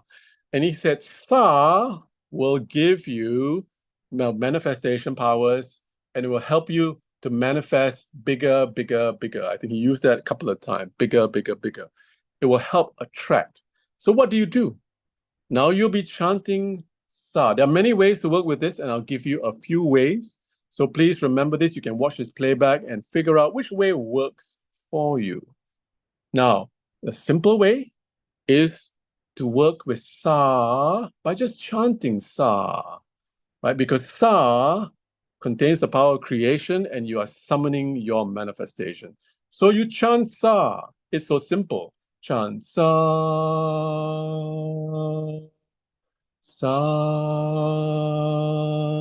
sa. Of course, you can do this silently, and you keep chanting, and you're literally building a dynamo. You're powering yourself up with the power of sa, which is the power to manifest. It is the Siddhi power to manifest. You're just charging yourself up with this power. Sa. Keep doing it as long as you can. I started doing this sound 2005. I'm still doing it now, so it's been 20 years, right? Short of 20 years. So it's never a point where you say, how long do I do this sound? You know, how long do I do it? It's such a simple sound. That is the beauty of Siddha techniques. It is not a lot of long, lengthy techniques. It's very simple. And you just work with sa. And you just keep chanting sa, sa, sa, silently. Now let's take it a next step. You're chanting sa. And then you see your manifestation. Let's say you want to manifest $100,000. And you see sa, and you're thinking of your manifestation. So what you're doing is compressing and merging sa with your manifestation, which further empowers it. So you'll be chanting sa, and you're thinking of your manifestation. Could be doing this silently, because you could be on a bus commuting to work. You have a lot of free time. I want to manifest this. What do? Let's use sa. Because Sa will help you, as Babaji says, to manifest big, bigger, bigger, bigger, bigger. And he said this consistently, looking at my notes from 2005, 2020, when he gave that seminar. So, chant Sa, Sa, Sa, because it's the sound of creation. And then think of your manifestation, right? Before I go on to an even more advanced technique, again, please watch the playback so that you can sort of keep listening to what I'm saying and get the hang of it. I will now open up to questions, how you pair Sa with your manifestation or how we work with Sa. Anyone has any questions at this point in time before we go to an advanced technique? There are Anything, Rani? Sure. There are some questions, but nothing specific about Sa. Let's try one or two questions, maybe some folks have asked. All right. If you told someone, does that mean you have to give up on your dream? You know, referring to when you said don't tell anybody. No, that person is likely, based on my experience, that person will throw cold water on your dream, and that will put doubt in you, and then that will sort of set up a negative biofeedback within you. So let's say, taking my example, if I had told someone, my classmates, my peers, I really want to do this scholarship, and this scholarship was an Asian Pacific scholarship. They picked 4 people in each country, and of course, Singapore, you had hundreds of people vying for the scholarship. And if I had told my classmates, I really want to go for this scholarship, I know I can do it, my classmates, who I know some of them were quite negative, they all said, get real, there's no way you of all people can be picked. You don't speak Japanese, you know this, you know that. They would have shit on my parade. Pardon my French. So don't tell people. But if you had told someone, and you know, okay, maybe if they didn't say anything, that's fine. But if they did say anything and they sort of discouraged you, now, are you able to surmount their negativity and say, nope, I really want to go ahead and continue with your manifestation? Or have they discouraged you such that you think, oh, shoot, now I have no confidence to manifest that goal? Right? So you have to answer that question. So if someone had rained on your parade and say, come on, get real. Are you sure you're going to get this head of department role? You don't have the qualifications. Again, Babaji said, when you manifest, you don't need qualifications. You need to work with these mantras. Some of, as you know, I'm sure you've seen people who have been promoted or who have accomplished things in their life when they are not even remotely qualified, because they have the grace and they have power. So you don't have to be hampered by those. So in that question, has that person, and that person can actually answer this question, have you been discouraged by when you told someone, and did they rain on your parade, or they just said, oh, okay, go, good luck? If they say good luck, great. If they didn't say anything, okay. Because sometimes if they don't say anything, but they just sort of send you negative vibes, that also hurts your manifestation. That's why I'm really never saying anything to anyone. Yeah, Vijay, she went on to say, I went to the area, bought coffee, and visited often, but still no joy. What does that mean? I'm trying to understand that. I'm not really sure. If you would repost and a little bit more clarity with your question, because that seems to be on the heels of, do you have to give up on your dream? Yeah. Oh, I mean, am I understanding? Do you have to give up on your dream if you told somebody your manifestation? Is that the question? If that is the question, the answer is no, as long as that person has not discouraged you from continuing or dampen your spirits. Because sometimes for me, if someone tells me no, even more, I'm inspired to push harder and say, I'm going to show you, right? And just continue to push yourself harder. You've heard of that before, right? Mm-hmm. Okay, great. Another question. After your wish for the first time, can you ask another next week? I would say, again, after 40 years of doing this, focus on what you truly, truly, truly want. Get that, and then focus on number 2. Now, it is absolutely possible, and for sure you can focus on different things, for sure. But you have to look at it, just try to understand it. You are summoning and putting all your joy and emotion to this thing that you truly, truly, truly, truly, truly want. It does take a lot of energy to just want to get it. Let's say if you have 3 items, you are literally dispersing your dreams, your desires, your energy into 3 different things. So 1/3, 1/3, 1/3. Or sometimes if you truly want something and then you try to focus on other things, you are literally distracting from your manifestation. So try to focus on whatever you want, and then focus on that, get it, and then move on to the next thing. Because we have endless desires and goals. So try and find that thing that you truly, truly, truly want, and then after that, work on it. Using these techniques, get it, and then focus on number 2.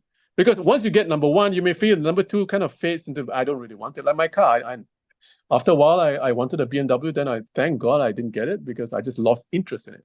So that goal and desire sort of, or it was inauthentic. I guess the phrase that most people use is, it was inauthentic.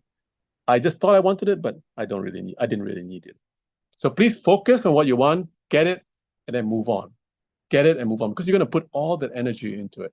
Don't disperse your manifesting energy. Because you're a divine being, you have all the energy to laser-like focus on what you want to manifest. That's beautiful. Here's another question. When manifesting and chanting, do you focus on your third eye? That will be an advanced technique I'll be talking about in a short while. Stay tuned. Okay. Yeah. Don't go nowhere. Okay. Yeah, stay tuned on this channel. Yeah. Yes.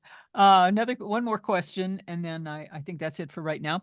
Will Sa work faster? Will Sa work faster than Shreem Brzee? Should we stick with one mantra or many? Well, Shreem Brzee, I have a particular affinity for Shreem Brzee. That's a tough question to answer. We've been doing Shreem Brzee in Singapore community.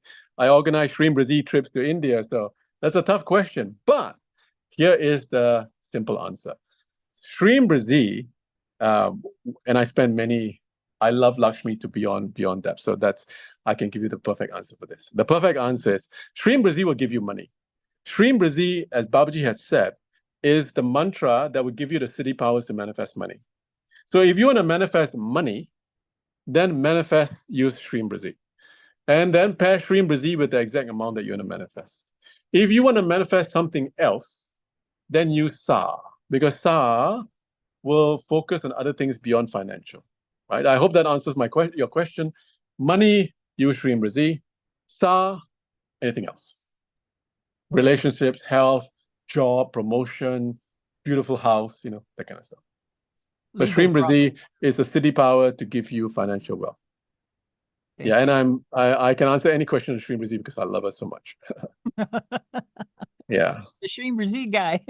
Yeah, I'm the Shreem Brzee guy. We started doing it in 2010, and my Zoom picture is Goddess Lakshmi. Right. There you go. Okay. So, there you go. Next question. No more? Okay. What's the best Siddha way out of deep laziness for me?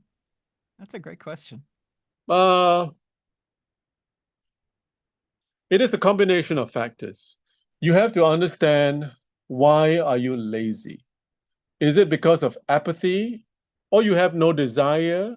Again, I'm being rhetorical here, but that person has to be introspective to ask, why am I lazy? Because that will help that person be able to say, if I'm lazy, but I truly want something, can I then focus on not being lazy and focus on chanting Sa? So am I just lazy because, I'm lazy because I have no desire. So that's why I think I'm lazy, but I have no desire. Or is it because, I have certain karmic issues that I need to resolve? Right? So that person has to be a bit more introspective about that question, because laziness has a negative connotation. But I try to understand it because I'm lazy too also. Hey, let's not pretend. All of us can be quite lazy. I prefer sometimes just enjoying myself, just being quiet and sitting still, not doing stuff that I should be doing. So being lazy, what does it mean? So let's say, for example, let's take me. If I was lazy, but I know I truly, truly, truly want to manifest this job, and I know I need to keep putting in the energy consistently for 3 months or maybe 6 months until I get it, then am I going to spend every day doing that manifestation? Obviously, if I'm too lazy and I don't do anything, then truly there's something I need to explore inside myself. It could be karma that is holding me down. Then, of course, we need to get rid of that negative stuff, and that's a different seminar. And also, we can do that by going to Rameshwaram, which is part of our trips that we go to India. You can read about that I'll be talking about that shortly. And also Pillai Center, I think we'll be doing a karma busting trip in February with Babaji. So that question is very layered, because you have to understand, why are you lazy? Is it because of karma, or you have no desire to manifest? Right? So that person has to answer that question. So Do I have enough energy to, am I tired? Am I tired? That's why I see myself lazy. Am I fatigued? Right? It could be a health issue there. So a bit, couple of, you need to peel that onion first before I can come to an answer. That's great. Great. Thank you for that answer. One more question. How can I manifest being a better money manager and time manager? So that person is probably feeling that they're not as, they're more spendthrift perhaps, right? That person is thinking, you know, I need to be more focused on my money management, right? So now that comes, I can dissect this in different ways. Now, that person who has that issue may have certain karmic tendencies that tend to spend money, like me. Like I said, I started this journey. I was spending money. I earned a lot of money, but I only had $100 because the money was just disappearing. So that was bad karma, which Babaji helped correct.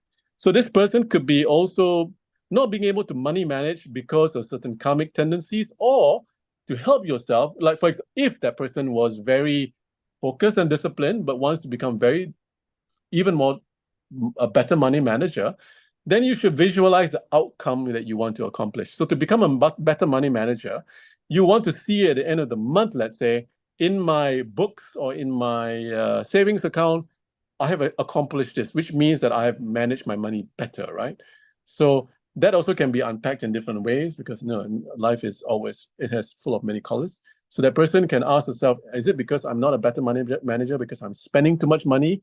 Could be karmic issues, could be planetary issues, which needs to be further explored, or the person just needs to visualize and put into your goal, every month I need to save X dollars, then I would say, hey, I'm a better manager because I'm now more disciplined. So by focusing on what you want to accomplish out of being a better money manager, which could mean setting aside X amount or accomplishing certain things with your salary, then you say, okay, so to come back to that question, that person will have to define what it means to become a better money manager. So does it mean being able to save so much within a certain month? In that case, then you can visualize manifesting that amount, and then that person will be able to say, hey, yeah, I'm now managing my money better because I'm saving the exact amount that I wanted to visualize. Right. They also, so again, posted a follow-up to that. Should I see a vision, an end scene of having my finances in order? Again, it depends on how you define being a better money manager. So if you say, my vision of being a better manager is every month I can see X dollars in my bank account, or every month I'm meeting my bills, then that's what you want to manifest. You want to focus on manifesting, because being a better money manager is a means to an end. What are you a better manager of? It means at the end of the day, because you're a better money manager, you can save more money per month, or you're meeting your bills, or you're making your payments on time. So that person has to, or you've saved a certain amount of money in your bank account. Like maybe you want to save $1 million until when you retire, right? So then you just focus on saving that 1 million in your bank account. So when you accomplish that, you say, hey, I've become a better money manager because I managed to save my goals. So that person has to unpack, what does it mean to become a better money manager, and work, answer that question, and then focus on that outcome, and then manifest that outcome. Okay, great. Thank you. Another question. I work for public health. I chant the mantra in work. Will it alter an outcome for public good? Not really, because you are when you chant. Let me answer that question again. Most of you would have heard that Babaji sometimes used to talk about the Maharishi, which is his guru, that had an experiment. I can't remember. Maybe anyone, Rani or Poonam, will remember. Was it in New Jersey where they chanted? Many people who did TM chanted, and crime went down. So yes, when you chant, you have a positive impact on the environment, for sure, especially if more people chant that. For example, in Singapore, when we were chanting Shreem Brazil, in that particular hotel, over the years, it went through a beautiful renovation. It became, from being a very rundown hotel, it became really quite a swanky hotel in the end, right? So group effort does change your environment for sure. But if that individual wants to change public health, you may be setting yourself up too big a goal, right, to affect such a wide area. So focus on changing yourself, and then you can teach other people how they can change their lives too, right? Or if you want to, for example, if you want to change public health, then what will it take to do so? Would it take being elected as a certain city official to be able to effect change, or a politician? Would it take manifesting a certain amount of money and then setting up a charity to save that public health or save that public good? There's different ways to accomplish that goal, right? Beyond chanting it. So there needs to be a bit more introspection. What does it take to accomplish that public health? And then you can set up measurable goals to accomplish that public health goal that you want to achieve. Okay, great. Thank you. And this person says thank you as well. Let's see, one other question. My name already contains the syllables sa, ra, na. Does this mean anything? No, I mean, because as you know, in India, beautiful people have wonderful names of gods. A lot of people have Shiva, Saranabava, Lakshmi. So in India, a lot of people are called by the divine name. So if your name has the name of Saranabava, that's great. That's obviously there's some connection maybe to Muruga, which you may not know, but in your past birth, you had some connection with him. Right. So it's great. When you work with that particular mantra, there'll be hopefully a personal connection. Perfect. Beautiful. So that's it for the questions at this time. Great. Let's move on now. So what slide are we at now? Right. Okay. So let me go back to that question about the third eye. And I gave you a basic technique. Let me refresh or revise very quickly. Again, listen to the playback. We are now at minute 1 hour 35. So when you listen to the playback, you can scroll all the way to 1 hour 35 as a refresher. Sa will help to manifest and attract amazing stuff to you, whatever you want to manifest, and then pair it with your manifestation. Sa, again, I would like to reiterate that Babaji taught the sound in 2005. I've been using it all these years until 2020, where he reminded us about the sound. So be patient with yourself. Don't just chant the sound 10 times and then start expecting $1 million to land on your table. Be patient, because you are revving up your own manifestation energy, your own powers, right, so to speak. So work with the sounds. These are sounds that have been in the universe for millions or billions of years. So work with them, harness their power, be patient, right? Don't expect miracles. And if they don't happen, never ever set a time frame. So be patient with yourself. Chant Sa, you can chant it aloud, you can chant it silently, you can chant it anywhere. Right, but don't chant it on the toilet, please, because that's kind of like, especially if you're doing stuff there, don't chant it there. So anywhere you're in a chant Sa, perfect time to chant Sa on a Tuesday, because that's from Muruga. Muruga hour, you can check Astrovet calendar when it is. So, and then pair with your manifestation. Now, advanced technique. Let's, to answer that question, advanced technique, especially if you're doing it silently, you can chant Sa, and now close your eyes. And you can visualize your third eye. Okay, I'm going to combine a couple of elements, and if you're confused, don't worry, listen to the playback, and then keep listening to this portion at 1 hour, 40 minutes. You'll be chanting Sa. You'll be thinking of your manifestation. That's why it's so important to have a manifestation which is very precise, like $1,000. Let's do that. And then your third eye. Remember, your third eye is in the middle of your brain, and your third eye is a flame. Right? Just see it. So now go into your third eye. Just close your eyes and be in your third eye. You'll be chanting Sa. See the sound Sa penetrating your manifestation. You are now in your third eye. So you can feel the flame. You just feel the flame. You are in your third eye. Inward. You're inward in your third eye. It takes a bit of practice, folks. Don't worry if you can't get it on the first time round. You'll get it as you keep doing this. So go inward, be in your third eye, in that space in the middle of your brain. The flame is there. Feel yourself in this flame. Sa, and keep doing this as long as you can.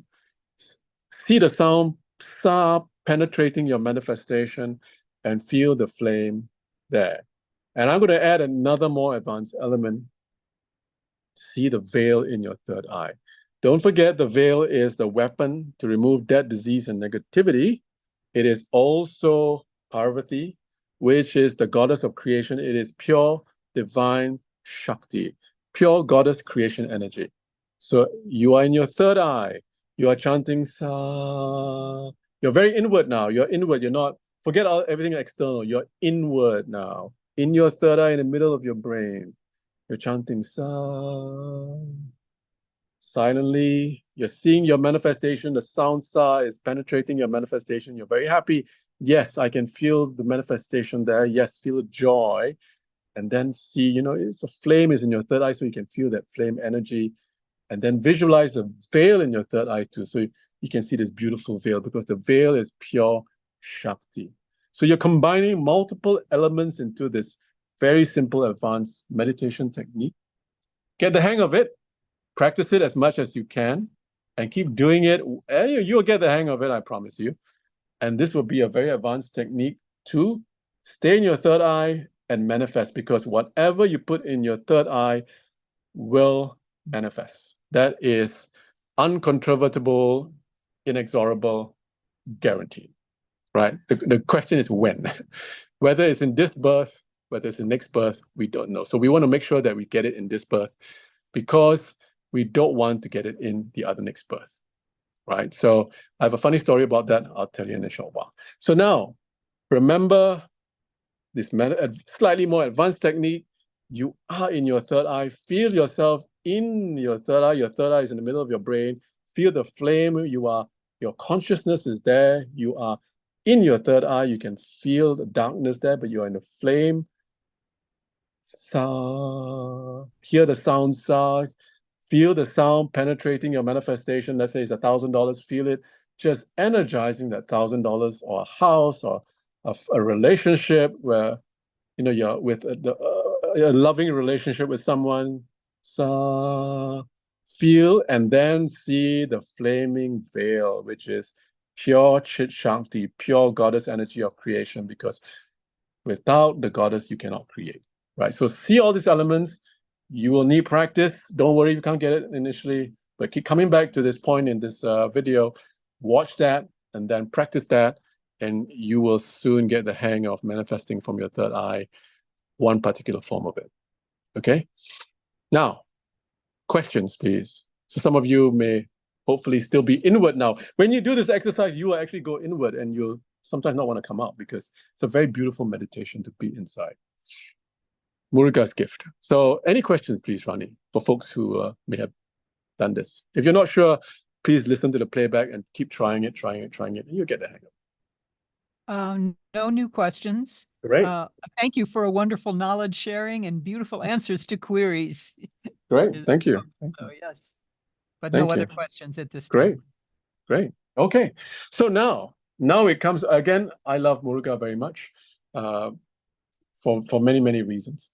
And then so in the next few slides, I want to tell you, how do you take your journey forward? Now, we also, as part of service to Babaji's community, I take folks to India to spend more time with Muruga. Now, why would you want to go to India to be with Muruga? Because there are certain spaces in India where Muruga's energy is supremely powerful, and you want to supercharge yourself with Muruga's energy.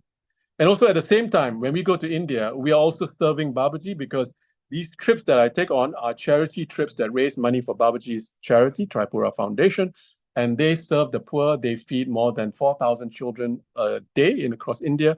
They feed people in the US, in Asia, in India, as well as in Africa, right? So Babaji's charity is truly global. So when you come on these trips, you're also doing good to save humanity. But I'm also very aware people also want to, if you feel the calling, you will want to come to India to be with Muruga and to absorb his energies, because you want to become this super powerful person with Muruga's energies. Now, if I could go to the next slide, I'm doing a trip in December, only one trip this year, where I would take folks to the 6 greatest power spots of Muruga. It is known as his battle houses. And we will each spot, maybe if I could go to the next slide, because I do want to share with people. Next slide, please. Yeah. Now, this is very important. Some of you learned just now Sa. The Sa mantra corresponds with a particular chakra in your body. Each Saranabava corresponds to different chakras in your body and then gives you different powers, supernormal powers. And so the purpose of chanting the mantra, the purpose of visiting Muruga's power spots, there are 6 of them that we'll go to, is so that you can go to these power spots and absorb it into yourself so that you become supercharged with these energies, right? And then you can literally be a brimming dynamo of Muruga's energies. If I could have the next slide, please. I just want to see what that is. I just want to get to one slide. Right. And you can watch this slide on a replay, this slide particular, because each power point in your body corresponds to a particular chakra in your body. It also corresponds to each 6 different temples in Muruga, in South India, which is why we go to each of these temples to soak in and take these energies for ourselves. So one temple has the energy for Sa. One energy has the energy for Ra, Va, Na, Bava, and each of them will give you a supernormal power. Culminating with my favorite temple, which is the Tirutani temple. You can have a look at this picture. I know it's a bit small, but if you watch on a replay, you should be able to see the slide. Each temple corresponds with a particular supernormal power. And yes, the purpose why we go to each of these temples is not for fun. It is not for tourism. I'm a very practical, functional guy. We go to these temples to soak the energy and to take the power of Muruga for that particular temple for ourselves. We're not being selfish or greedy. We're just going to absorb the power. And it's pure Muruga's grace. He invites you to come there, right? So each temple, like for example, the temple of Palani is the temple for Sa. So when you go to this temple, you'll be absorbing the energy of Sa for manifestation and attraction. It is also a profound temple because it is where one of the greatest Siddhas, mystical masters, his shrine is there, where he is currently there in his light form. His name is Siddha Boga. He is one of the greatest Siddhas in the Siddha tradition. He is the master who holds the secret to immortality. He is also said to have migrated to China, for folks who are listening to this, and assume a different role to spread the teachings among Chinese in historical times. His name is Siddha Boga, and he is also the master who gave the secrets of immortality to Mahavatar Babaji, who was featured in Yogananda's book, Sikh Autobiography of a Yoga. So the purpose of this trip that we'll go is to do charity to serve Babaji's mission. But at the same time, if you want to continue your journey with Muruga and to get these powers, we will go to each of these temples to soak in their powers. And then at the same time, you will also get a veil where each veil will be energized with the powers of each temple. So you will truly resonate with the powers of Muruga. The purpose of today's seminar is to give you a starting point. And I hope this will be your starting point, the journey with Muruga, because there's so much to unpack with Muruga. Please click on that link below to download this brochure where you can learn so much more about Muruga, the temples, the energies associated with Muruga. But again, for those who want to continue your journey, please get in touch with me. We can focus on that subsequently. But I just wanted to share with you what happens after this. Please focus on your manifestation. Chant Sa. Basic technique, just chant Sa. Combine that with your manifestation. That's good enough. Then now, how do I get more advanced? I want to go advanced. I want to go into my third eye. And then chant Sa.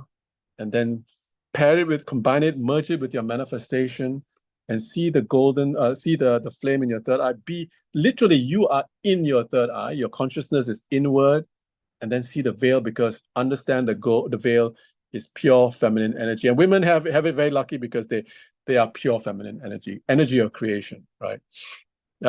So that is the advanced technique for Muruga to manifest, right? If you want to keep to a basic technique, chant Sa. And this is something that you can do for the rest of your life. I've been doing this for the last 20 years, and I'm still learning so much about it. So be patient, give yourself that patience, think about the manifestation, and work on that. If you want to learn more about the trips, we will talk about that shortly. But at this stage, that is manifestation technique number 1. If you just want to do something simple, chant Sa. If you're going to go intense and advanced, Sa combined with manifestation, go into your third eye, visualize the veil, and really just blast yourself with that energy, you will manifest so much faster. Any questions, please, Rani, at this stage before we move to phase 3 of this webinar? There is one question about Muruga, Sure. and that is what number is representative of Muruga, and what is his favorite food? 6. Muruga's number is 6. That's why there are 6 temples. I love 6. I look for 6 everywhere I go in my life. His color is red. Please download that book, that brochure in that link, because I've really given you as much information as I can about Muruga. I don't know about the food. That's a good question. I've never paid attention to that, actually. That's a good question. I've never known what is his favorite food. I'm trying to think. No, I can honestly say I do not know what is his favorite food. But in the other brochure, in that link in your YouTube page, there is so much more other things about Muruga, like his favorite, his color, his star, where you can, find out which is the star of the day, and then chant his mantra, it become even more powerful, which is Kritika. His favorite color is red. So if you wear red on a Tuesday, you'll be really brimming with Muruga's energy. And 6 is his favorite number, right? Without becoming too scary sounding, because 6 is the number to counteract demon energy of negativity. That's why Muruga is 6. He just counteracts that energy. Okay. Hope that answers that question. Yeah. Anything else? Someone has posted, I understand that chanting does not guarantee manifestation. If you could comment. Sure. Oh, absolutely. Absolutely. Because it depends on so many factors. It depends on how many times are you chanting. Like, say, for example, Babaji told us many, many years ago in 2010, when he taught us about the secrets of Shri Brazil in Singapore, he said, if you want to manifest something, if you want to truly realize the power of Shri Brazil, chant it 1,000,008 times. So that's what I did, 1,000,008 times. And that's why I understand Shri Brazil very intimately. So if you're chanting, you'll never lead to manifestation. Absolutely, because it depends on a whole list of factors. How many times have you chanted? Are you chanting it in a focused, concentrated way? Are you just chanting it indifferently? And I use the word indifferently means you're just kind of casually chanting it without paying attention. Are you chanting it at the wrong time of the day? Because for those of you who may know astrology, there are 2 times of the day which you should not be doing stuff. It's called Rahu Kalam, which is poison time, and then Yama Kalam, also death time. During those 2 times in the day, you should never chant a mantra, because that is negative energy. It counteracts the positivity of working on the mantra. And then also, are you chanting or just not even focusing on your manifestation? But you're just chanting like, okay, just chant sa, sa, sa. And then nothing will happen because you're not focusing on your manifestation, right? So whole bunch of the short answer to that question, that comment is absolutely correct. Because how you chant will determine how fast and whether you manifest. Anything else, Ronnie? Yeah. Sure. Someone is posting, the joy I feel in my third eye is so powerful. I don't want Fantastic. to leave. When Baba, yeah, I know. Yeah, we feel that. No, don't make me come out. Yeah, I mean, I didn't want to come out, I just wanted to stay there, but I had to come out because we have to continue. Well, but, okay, this is the question then. She says, when Baba was a professor at University of Pittsburgh, I was honored to meditate with him. Fantastic. He touched my third eye to bring me out. What can I do? I guess how can she come out easily? So was that a comment that Babaji touched that person's eye and then she came out? She came out meditation, is that it? Well, yes, she was meditating with Babaji, and to bring her out, he touched the third eye. If I'm understanding that correctly. If not, please post again so we're clear. Yeah. I mean, Babaji, we've had on Babaji's birthday trips where we've been with Babaji, 1 or 2 folks have been so inward because of one person was in Swami Ramalinga's house that he just was no longer there already because his consciousness was in a different universe. Babaji had to come and rescue him by bringing him back to the human plane. So Babaji just touched the third eye and just brought him back. So yeah, absolutely. Absolutely. Okay. I mean, that is even that, basic technique we're doing just now, I just felt inside, I didn't want to come out. So imagine doing this during our trips to India. We would be spending, hours doing this meditation and soaking that energy. You will be dramatically transformed for sure. So even if you do it yourself, you can see the difference in your internal experience. Yeah. So please, the question is up. Yeah, that is the question. How can I bring myself out? So you have to force yourself out. It's unlikely. You see, it's unlikely that you are not, because unfortunately, part of us is always still there. There will be that doubting mind that always say, hey, what are you doing? Come on, it's time to go. Let's go and watch some TV. So you will always be inside that. It's unlikely that you will never be able to drag yourself out. There will always be a portion of, or if you want to be extra careful, you just set an alarm for half an hour, then the alarm will ring and you'll wake up for sure. You'll be distracted, such that your consciousness will snap back. So yeah, I mean, unless you are in a very powerful spot, like we've had folks on Babaji's trips where they are at Swami Ramalinga's house, they just disappeared into a different dimension because the experience is so powerful. And Babaji, I remember, touched that person's third eye, and he had to come back.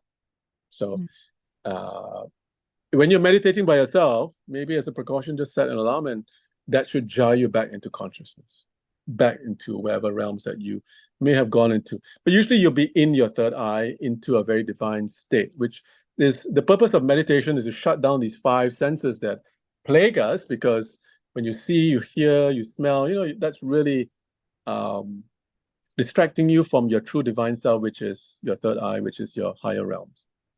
This physically body that we have is both a divine gift as well as a hindrance. Yeah, sorry. Anything else? Well, yeah. Another thing that one can do is to ask the divine when they go into meditation, please bring me out at a certain time, because the divine knows. And I've had that happen before, where I've just gone out and I keep kind of lifting an eye. Is it time yet? No. And I would literally feel a hand pushing my head down to my chest. No, not yet. Yeah. And then when I needed to, boom. Oh, okay, here we go. Okay. Yeah, absolutely. Thanks for that. Thanks for that. Yeah. Okay, here's another question. The best hora to connect with Muruga, and also about Mars, because Mars is it's Mars. So we're also going to visit the Mars temple, because Muruga looks after Mars, the planet. That's why he's a divine warrior. The planet Mars is a planet for getting things done, for fighting, for war. Muruga is a warrior, so to speak. So the best time, the hora for Muruga, is on Tuesdays. Muruga time is at sunset. Usually in Asia, it's 7 o'clock. For Singapore, I believe it's different countries have different timings. So you should go on Astrovet and you can find the precise time on Tuesdays for Muruga, which is Mars hora, Mars hour. Usually there are 3 occurrences within the day, usually at the start of the day, which is sunrise, that will go on for 1 hour. Then 7 hours later will be around 2 o'clock, maybe, or maybe 1 o'clock. And then finally at 9 o'clock. So during the day, there will be 3 perfect horas or hours to chant with Muruga. And you can go on Astrovet to find the specific timing for your location, because everything is location specific, wherever you are. Okay, great. Thank you. Thanks. Yeah, just reading the chat here.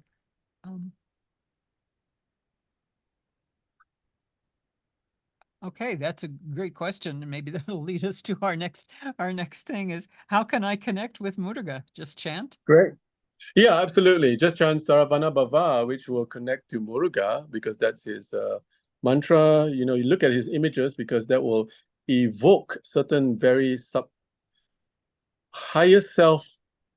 Your higher self will know how to connect with him when you look at his image, because in your human self, you will not understand why you're staring at Muruga with the veil and the peacock. But once you understand the symbolism, then you're connecting with highest in energies. Chant Saravana Baba, chant Sa, listen, wear red, chant his mantras during on Tuesdays.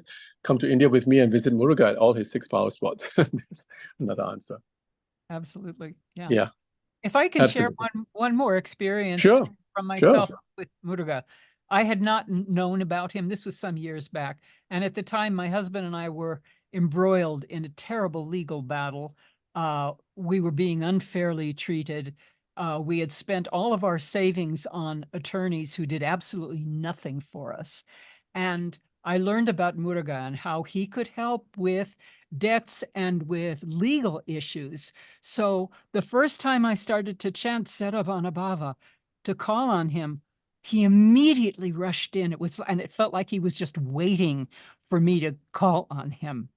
And so I continued to, to chant that mantra daily. And within a few short weeks, it might have even been sooner than that. I don't remember because it was years ago. But we got a letter saying that they had closed our case. Boom. Great. I mean, that's perfect. A perfect example, because Muruga is all about doing battle and getting rid of debt, disease, and negativity. So legal battles is definitely one of those where Muruga will kick ass, basically. Let's put it that way. I love Muruga too so much, so he will kick ass. He'll get rid of legal troubles that you have. Absolutely. Absolutely. He did. It was amazing. Yeah. Fantastic. Yeah, he is the warrior. He is known for destroying the demon, right? For those who understand the Muruga mythology, he destroyed the demon which is plaguing humanity, the universe. So he is all about getting rid of debt, disease, and negativity, legal issues. So yeah, you want to use him for anything that's plaguing your life which is not good. Use Muruga.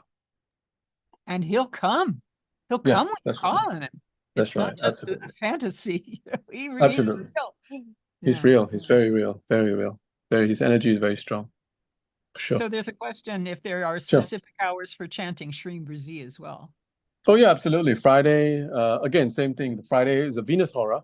Friday, well, I'm going to give Asia times, 7 o'clock in the morning for Singapore, 2 p.m., and then 9 p.m. So if you are in the West, you would look at, in North America or wherever you are, it's always at the sunrise on Friday, the first sort of hour, and then 7 hours later, and then 7 hours later. Usually it falls in 7-hour blocks. So Astrovet can give you the perfect timing for wherever you are located in. So Fridays, the 3 particular occurrences of Venus Hora, Venus hour, and then also on full moon days. Perfect time to chant Lakshmi. Goddess Navaratri is coming up soon, the 9 nights of a goddess. That would be a perfect time to work with Lakshmi. The first 3 nights are devoted to Durga, and she will kick ass and remove evil demons. The next 3 nights will be Goddess Lakshmi. She will give you a lot of wealth and all the material pleasures. And the last one will be Goddess Saraswati, who will give you divine wisdom. So that's coming up very soon. I cannot remember when exactly is Navaratri, but that's coming up very, very soon. So you can also work with her during Navaratri. She is on nights 4, 5, and 6. And again, you go to Astrovet, they'll tell you all the dates free of charge. You can work with it. October 1st starts Navaratri, but we're going to have there 3 nights prior to that. We're going to be having different community sessions where we can chant and get to know the goddesses prior to that. And Dr. Pillai is doing an initiation on the final night of Navaratri. So we'll go ahead and grab that information and put that in chat for you as well. Absolutely. Please. Yeah. Perfect. Okay, a question. Do we ask for the amount to buy or just concentrate on the visual of the home we like? Also, can we surrender the home of our choice and hope that the universe will create this kind of model? But never hope for anything. Just know that it will happen. And it's never the amount. It's always the item that you want. Because, let's say if I want to, if I probe someone and says, why do you want to manifest $1 million? Because I want to build a house. Then why not just visualize the house you want, right? Then I probe deeper and say, why do you want that house? Because I want a loving relationship to be with this person or with a person. Then you don't really want $1 million or you want a house, but you want a loving relationship, right? Or you want to have people living in that house. So your real end goal was to have a relationship or loving family. So ask yourself, if I want a house, focus on manifesting the house. Don't hope for it. That's a bit of a negative. By adding negative sort of, it may happen. The answer is it will happen guaranteed. The question is when.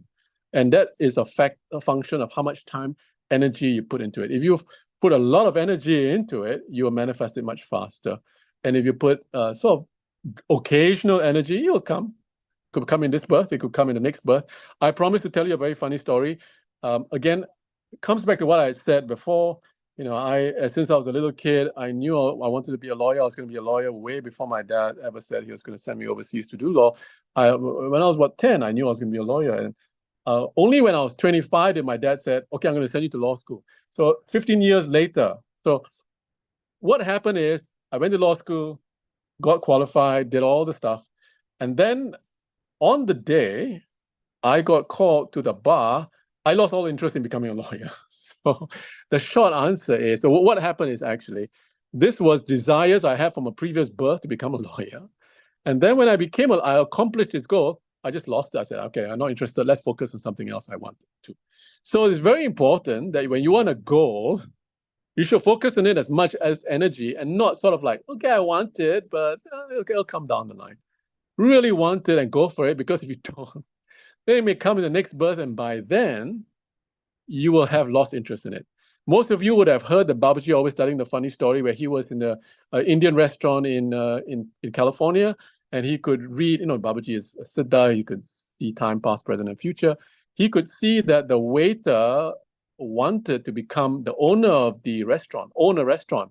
And then, of course, Babaji could see that the owner of the restaurant regretted that decision of becoming the owner, because this is a goal that he had in a previous birth, was to own a restaurant when he was a waiter. So that Babaji was telling us that story. It was a true story that he could see that funny story, that funny thing playing out, because Babaji can see what our desires and dreams are. So again, when you want something, go for it. Or if you go for it and it fades and says, I no longer need it, like I no longer wanted to manifest that BMW, great, because then it's gone from my system and I don't want it anymore. So I won't manifest it in the next birth, because I wouldn't want it at all, right? It's a very long-winded answer to that question. I hope that answers the question. That's great. Thank you. So I'm not seeing any more questions at this time. So we can. Okay, let's move on. So now we are moving on to, this iPhone keeps moving. Yeah. Right. So when we talk about Muruga and why I organized this trip, because I love Muruga so much, I've been to all these 6 power spots several times, and it's just amazing. The ultimate goal of going to see, being with Muruga and collecting, I use the word collecting deliberately because I want, when I take people there, the goal is for them to acquire these energies with the ultimate end goal of empowering your third eye and becoming very powerful. So this is the symbol, for those of you who recognize this, this is the symbol of your third eye. When your third eye is fully open, because Muruga is the god of the third eye, he will open your third eye, then anything is possible.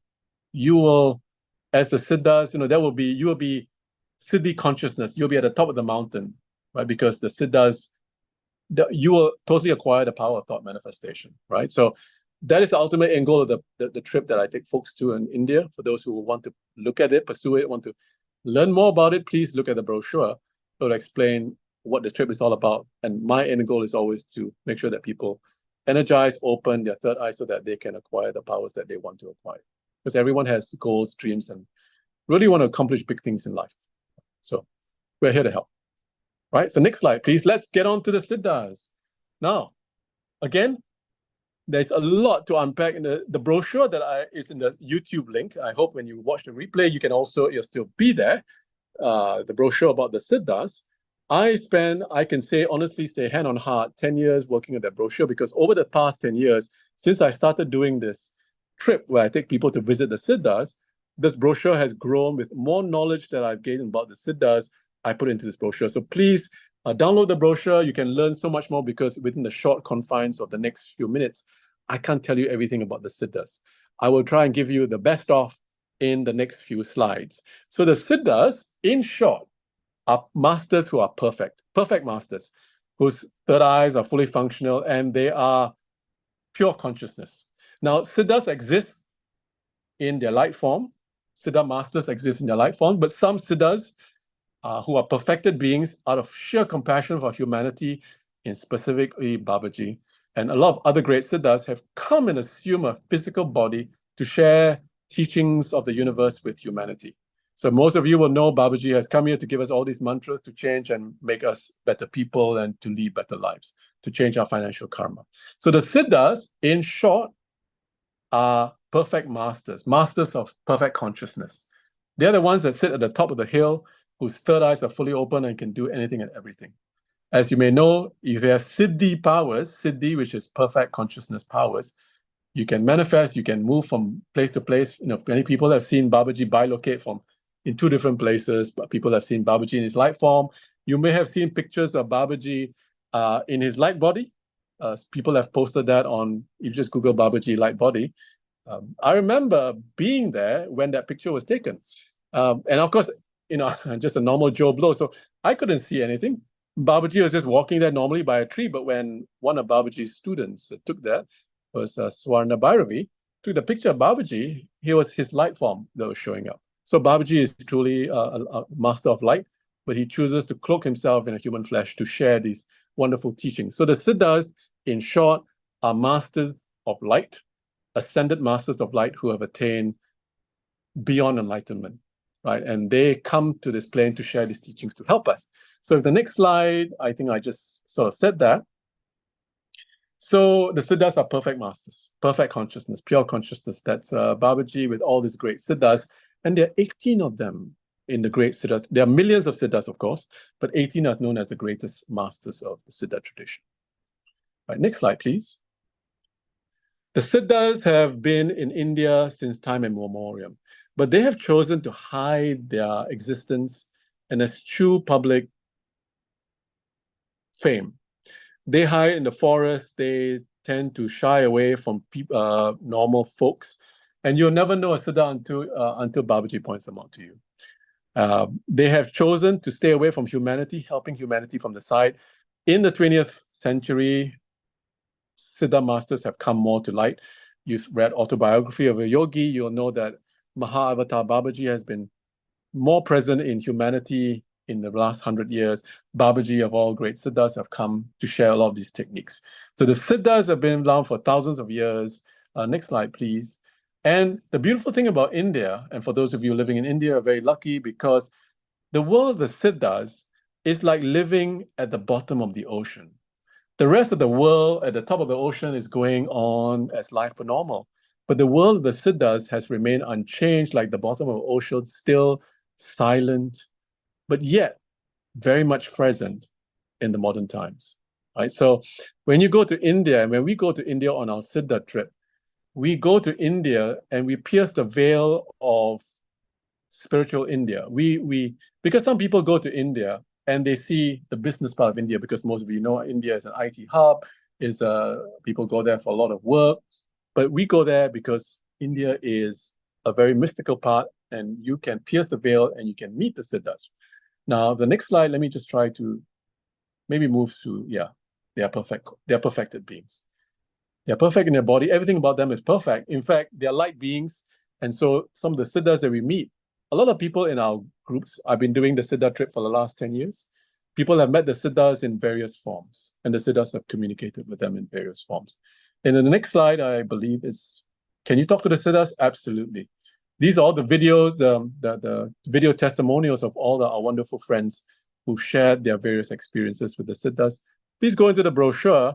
I've included links to all these beautiful testimonies, and you can watch how the Siddhas have made a dramatic impact. The Siddhas are masters of the highest compassion. They just want to help you. All you just need to go is just go to them and say, I need your help.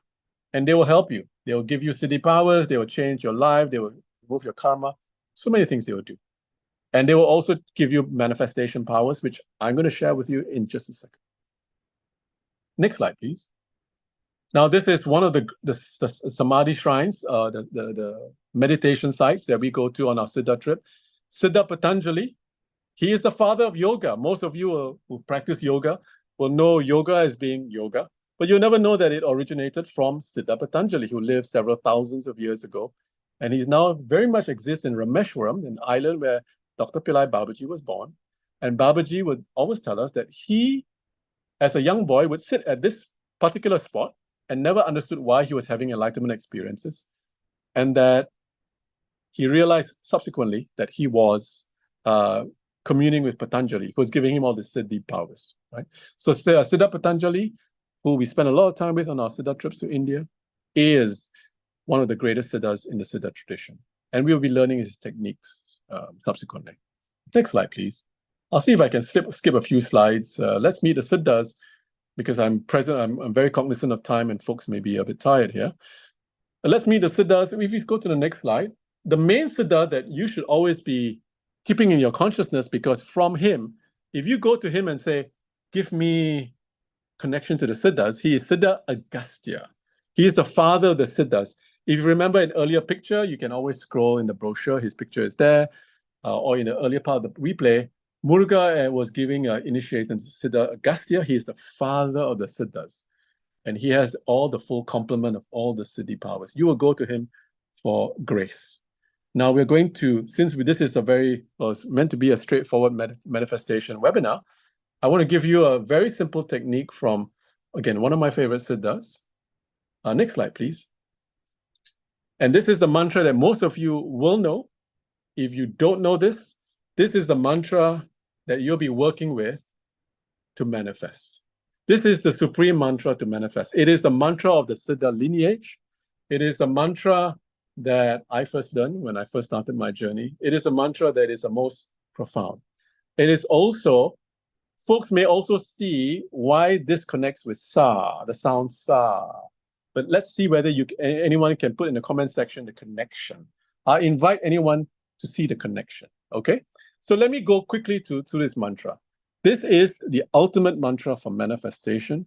If you put a gun to my head and I had more time in this webinar, I would teach you several mantras for manifestation. But push comes to shove, this is the ultimate mantra for manifestation. And if you understand the components of this mantra, you'll understand why it is so powerful.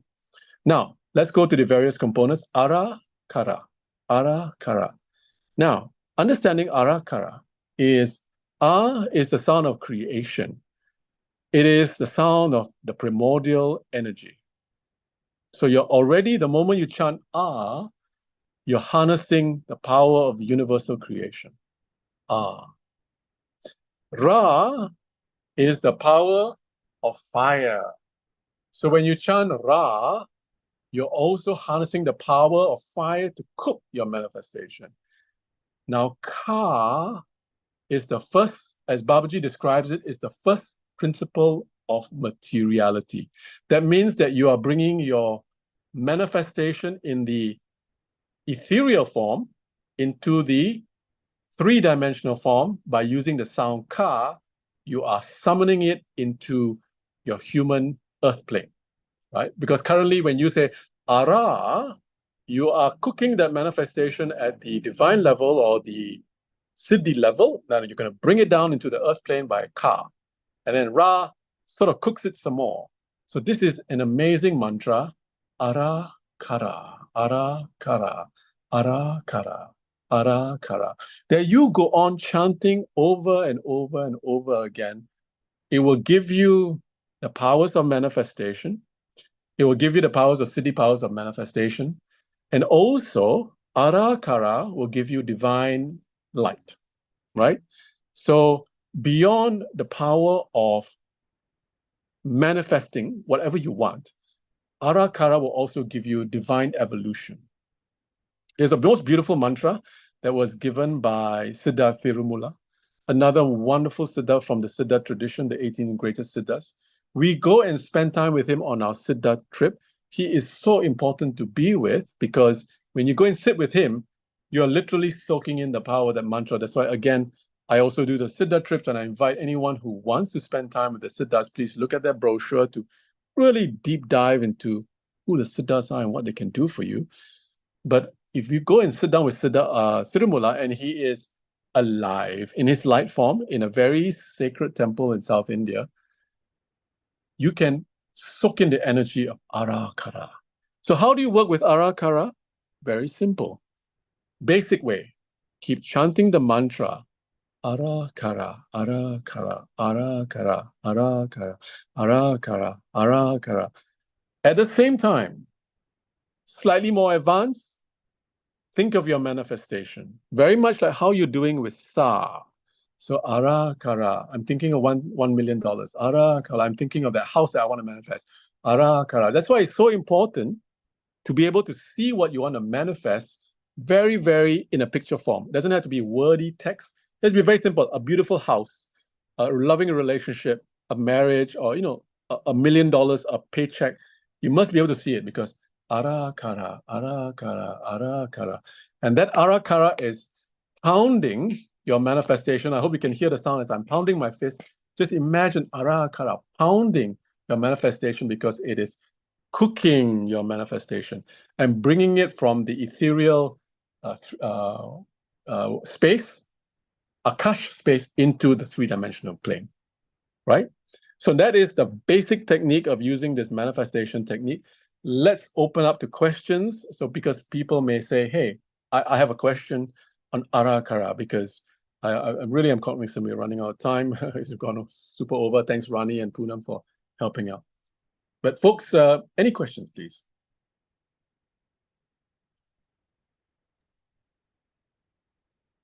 Just checking chat. Sure, thanks. How do we visualize that which we surrender to the universe? Can that person give more more elaborate? What are you surrendering to the universe? Is it well, this a is negativity? Yeah, Vijay, excuse me, this is the person that wanted the house, that wanted to manifest the house. Sure. Yeah. So let's say if I was going to do this exercise myself, okay, so I would pick the mantra that I love very much, right? Whatever it is, Sa or Ara, Kara, and I just keep working with that. And I have this big visualization of the house. And then I'm just chanting Sa or maybe Arakara with this visualization of the house, and then seeing them merge Arakara and the house, and then going about my job, not even thinking. And that is my form of surrender, because if I was not surrendering, then I'll be worrying anxiously every minute, how is this going to come? That means I'm not surrendering. Surrendering means just letting go and not thinking about it, knowing that I've done my part. It is a joint co-creation process, because you as a divine being, you have used these techniques, paired it with your manifestation, and then let it go.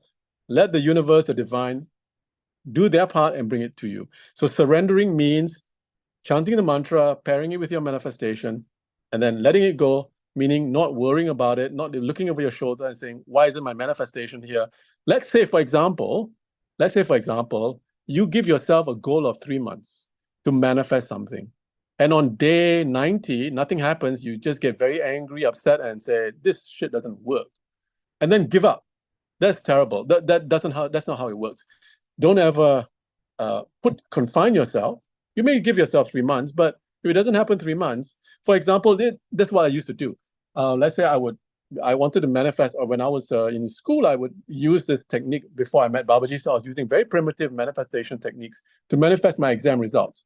But let's say I knew the exam results was going to come out on a certain date.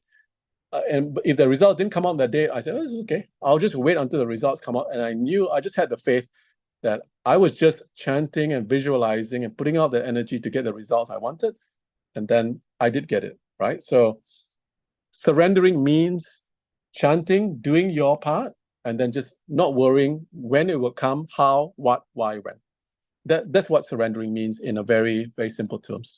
Not looking over your shoulder and saying, gosh, when is it coming? Why isn't it here yet? Am I doing the right thing? No, don't worry about that. Just chant, and then, as they call it in the US military, fire and forget. Just chant and then forget about it. Chant and forget about it. Don't think too much about it. Perfect. So I'm going to combine a couple of questions here, because how many times should we chant the mantra? And are there any special days or times for using Arakara full moon, or would that be located on the Astraved calendar as well? No, Arakara is universal. You can do it anytime, any day. I would do it. I mean, it's the first mantra I learned from Babaji, along with the R meditation. And again, I'll invite anyone to see whether they can draw parallels between Sa and Arakara. And I'm waiting for the answer from the friendly neighborhood comments section. But there is no time for Arakara. It is anytime and every time, right? And again, it is the teaching that Babaji gave. Whenever you want to manifest anything, to be able to lock in that sound, commit to manifesting 1,000,008. That's been my guide. When Babaji gave us that teaching, I just followed it wholeheartedly. So if you truly want to realize and I've been working with Arakara for about 25 years, right? So I love that mantra very much. It works to no end. But if you want to give yourself the full, if you truly want to embody Arakara, you want to become a master of Arakara, you want to, you vibrate totally with Arakara, commit to chanting 1,000,008 times. It could take several months, right? For sure, depending on how fast you chant. Or it could take a few days, depending on how fast you chant. But commit. Babaji has said, if you truly want to realize the mantra and become one with it, chant 1,000,008 as a starting point. Same with Shrim Brazil, same with any other mantra. But that's been his teaching, and that's the kind of guidance that I follow if I want to truly embody a mantra. And there is a question of how long does it take for Arakara to work? That's also another question where you cannot put a time. Like again, this is I hesitate to give this example, but when I used to drive home a long time ago, and I wanted to make sure that when I was driving at night that I could get all green lights, I would chant Arakara all the way, and I would have green traffic lights. But at the same time, if you have a goal, because Arakara can work instantly, depending on how much you worked with it, right? Because you can instantly embody that instantaneous thought manifestation. But I shall give you a simple answer. Do not impose a time on Arakara, because again, Arakara works by using to summon the universal primordial power of creation, creation. Ra, you're using fire power to cook it, your manifestation. Then Ka, you're pulling it from the ether and bringing it into the third plane. We don't know how long it'll take. Again, if you're working on it steadfastly every day, you're chanting Arakara, Arakara, Arakara, Arakara, then maybe you'll see it much faster sooner than later. But then maybe if you just do 108 times a month, it may not take that long. So it really depends. Again, when people ask me, how long would it take? My question is, how long are you willing to commit to chanting this mantra? My simple way of hoping to help people is when you chant a mantra and reach what Babaji guided us, when you reach 1,000,008, you will be one with that mantra. That mantra will vibrate with you so much that, you can get things done much, much more efficiently. Like for me, it was Shrim Brazil, and then chanting it took me 7 months to reach 1,000,008 because I wasn't chanting it every day. But then I'm truly, I love Shrim Brazil very much because it's very much a part of my psyche.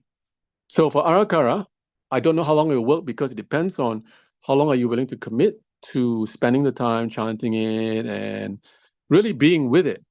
And I got to say this, a plug for the trip, but when you go and sit with Siddha Tirumula and soak in the power of Arakara, it really makes it much faster that you embody his energy.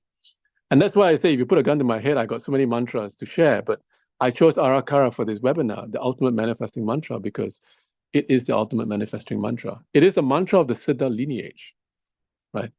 It is a mantra that you can do anything. With Arakara, anything is possible, as Babaji says in his lecture, his Arakara lecture, which I think you can get on YouTube too if you just type Dr. Pillai Arakara. Some people have posted Babaji's lectures on Arakara, coming from his 1999 CD, where it was called Sounds for Manifesting, and he talked about Arakara. With Arakara, anything is possible. Beautiful. Can you let it play all through the night while we sleep? Oh, absolutely, absolutely, absolutely. Yeah. You can play it, 24/7. In my place, I have a mantra loop going on. I play a couple of mantras 24/7. And you can choose whatever mantras Arakara can play. Just get a simple USB player and just plug in the USB thumb drive and just keep playing Arakara on 24/7 loop. It means your house will totally vibrate with Arakara, and then you'll be living in an environment which is like going to a power spot. Your house becomes that environment, that superpowered charge environment. Absolutely. Yeah. So absolutely. Okay, I'm going to combine a couple of questions here too. Now, I want a job really fast. Can I use Arakara? And can Arakara be used for wealth? Absolutely. Yeah, you can. But again, coming back to I'll answer the second part first. If you want wealth, you should use Shrim Brazil, because that is the specific mantra for financial wealth. And again, as Babaji has taught many times, if you have an illness, you should go to a specialist. The specialist for heart, for OBGYN, different specialists have different things. So if you want to manifest wealth, go to Shrim Brazil, because I could, again, talk on Shrim Brazil a lot, but we don't have the opportunity here. But Shrim Brazil will give you that wealth for very specific reasons. I shall quickly give you the explanation. Shrim Brazil, Shrir, Shrir, SHRI. It's the sound for wealth. The sound locks in that money. And then Brazil also is another attraction mantra. So Shrim Brazil will bring you tremendous amount of wealth. So when you chant Shrim Brazil, you are summoning wealth powers to you. You acquire wealth Siddhi powers, right? So don't use Arakara. You can manifest your goals with Arakara, but if you want to manifest wealth, use Shrim Brazil. And the first answer is, if you're going to get a job, use Arakara, use Sa, but never say how fast. Be very specific, the kind of job you want, the position, the salary, you can do that, but never say, I want the job by tomorrow, because if it doesn't happen that way, because you see, this is very beautiful. The universe will find, the divine will find you the job, but no one will suffer. You see, because the universe will move things around such that you will get the job, but no one will be fired because of you getting the job. It will be so beautiful. Everything will work out nicely. So never ever impose timelines, because the universe, you are co-creators in this very beautiful process. You chant the mantra, you put in the energy, you meditate, and then the universe will bring it to you at the right time. Because I tried to,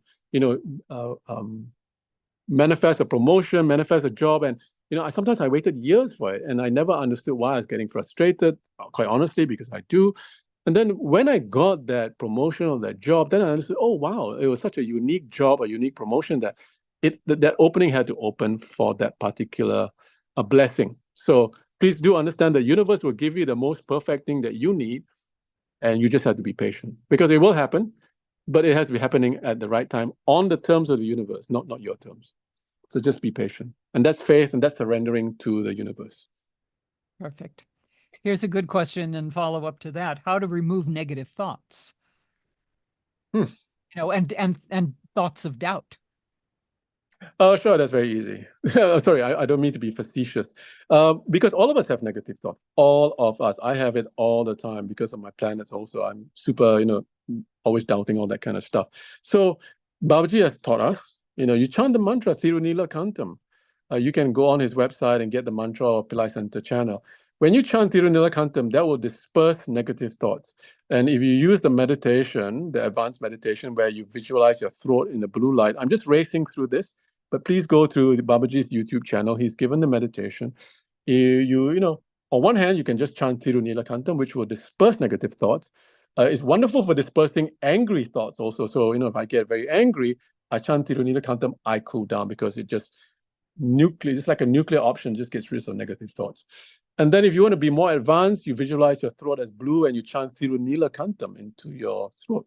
And that will even more dispel negative thoughts. That will clear the slate so that you can start your manifestation with a positive frame of mind versus, I cannot do this, is BS, are you sure? That kind of stuff. So negative thoughts are normal. Don't worry about it. It depends on your environment. It depends on where you're living. Sometimes, different spaces you're occupying have negative thoughts, right? So chant Thirunila Kantam, it works like a pill. It will get rid of any negative thoughts. And then you can clean the slate and start with your manifestation. And it's an ongoing process. Just like how you have to bathe every day, you have to keep chanting Thirunila Kantam every time you feel negative. Just keep blasting your negative thoughts with Thirunila Kantam and get rid of it. Sorry, I didn't mean to say it too fast. It's Thirunila Kantam. It is invoking the blue light of Shiva. It is to bust your karma, negative karma. Thiru is spelled Thiru, and Neela is Neela. Kantam is Kan, N for Norway, Tam. And you can just chant that, and that will truly magically dispel all negative thoughts at a very basic level. Of course, if you're going to go more deep, then you can chant Thirunila Kantam Makaro Shivaya Nama, which is another mantra that Babaji gave. That's also on Pillai Center. But Thirunila Kantam as a start, please work on that. And you'll experience miraculous results. Great. Another question about Arakara. Will that help clarify what we truly desire? Yes, absolutely. Because let's say if you're working with Arakara, and like me, when I was using Arakara and trying to manifest a BMW, I lost interest after a while.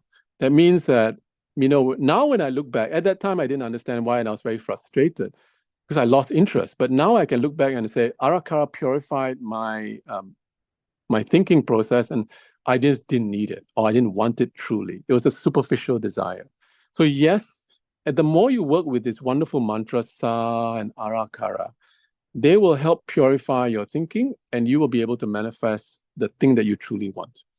So even like the lady I explained to you during our Shrim Brazil chanting session in Singapore many years ago, she was chanting Shrim Brazil constantly. And then throughout the day, she said, no, I mean, I had an inauthentic desire in the morning to manifest huge amounts of money. The truth is, I just wanted enlightenment and spiritual bliss. And she came to that realization within the day while chanting Shrim Brazil. So Arakara will do the trick too, as well as Sa, because these are divine sounds which will purify you and move you along towards Siddhi consciousness. Next question. Another question. Is there a vibrational frequency hertz level that corresponds to Arakara, Sa, and Shrim Brazil? I don't know. I'm a very basic dude, so I don't know. Yeah, although I know I was raised in the science tradition, but as Babaji said, don't think too much about all these numbers and stats, because when you're chanting the mantra, all your concern is, the truth is, and I'll say this honestly, because I'm also a what's in it for me kind of guy, right? And that's why I want to give people practical stuff. You want to know what's in it for you. Obviously, when you chant Shrim Brazil, when you chant Arakara, your vibrational level will increase and you will be in a different space, and people will notice you are different. But as to an actual hertz number, I confess I don't know. I don't know whether it's been tested. I don't know. But you'll notice that at the end of the day, you are interested in results. You're working with these mantras because you want something, right? All of us will have desires. And if anyone tells me I have no desire, I'm very happy, I'll say you're lying. Because everyone has desires, and Babaji has said, even if you say I have no desire, that's still a desire. That's the irony of it all, right? The desirelessness. The desire to be desirelessness is still a desire, right? Okay, I hope that answers the question. Yeah. Oh, that's great. Okay, here's a relationship question. Sure. In relationship, to manifest an awesome man, we must have the picture or give the universe the plan? The universe, the plan. You see, because here's the crunch. The awesome man that you want to manifest embodies certain qualities that you find attractive, right? Obviously, you want to manifest.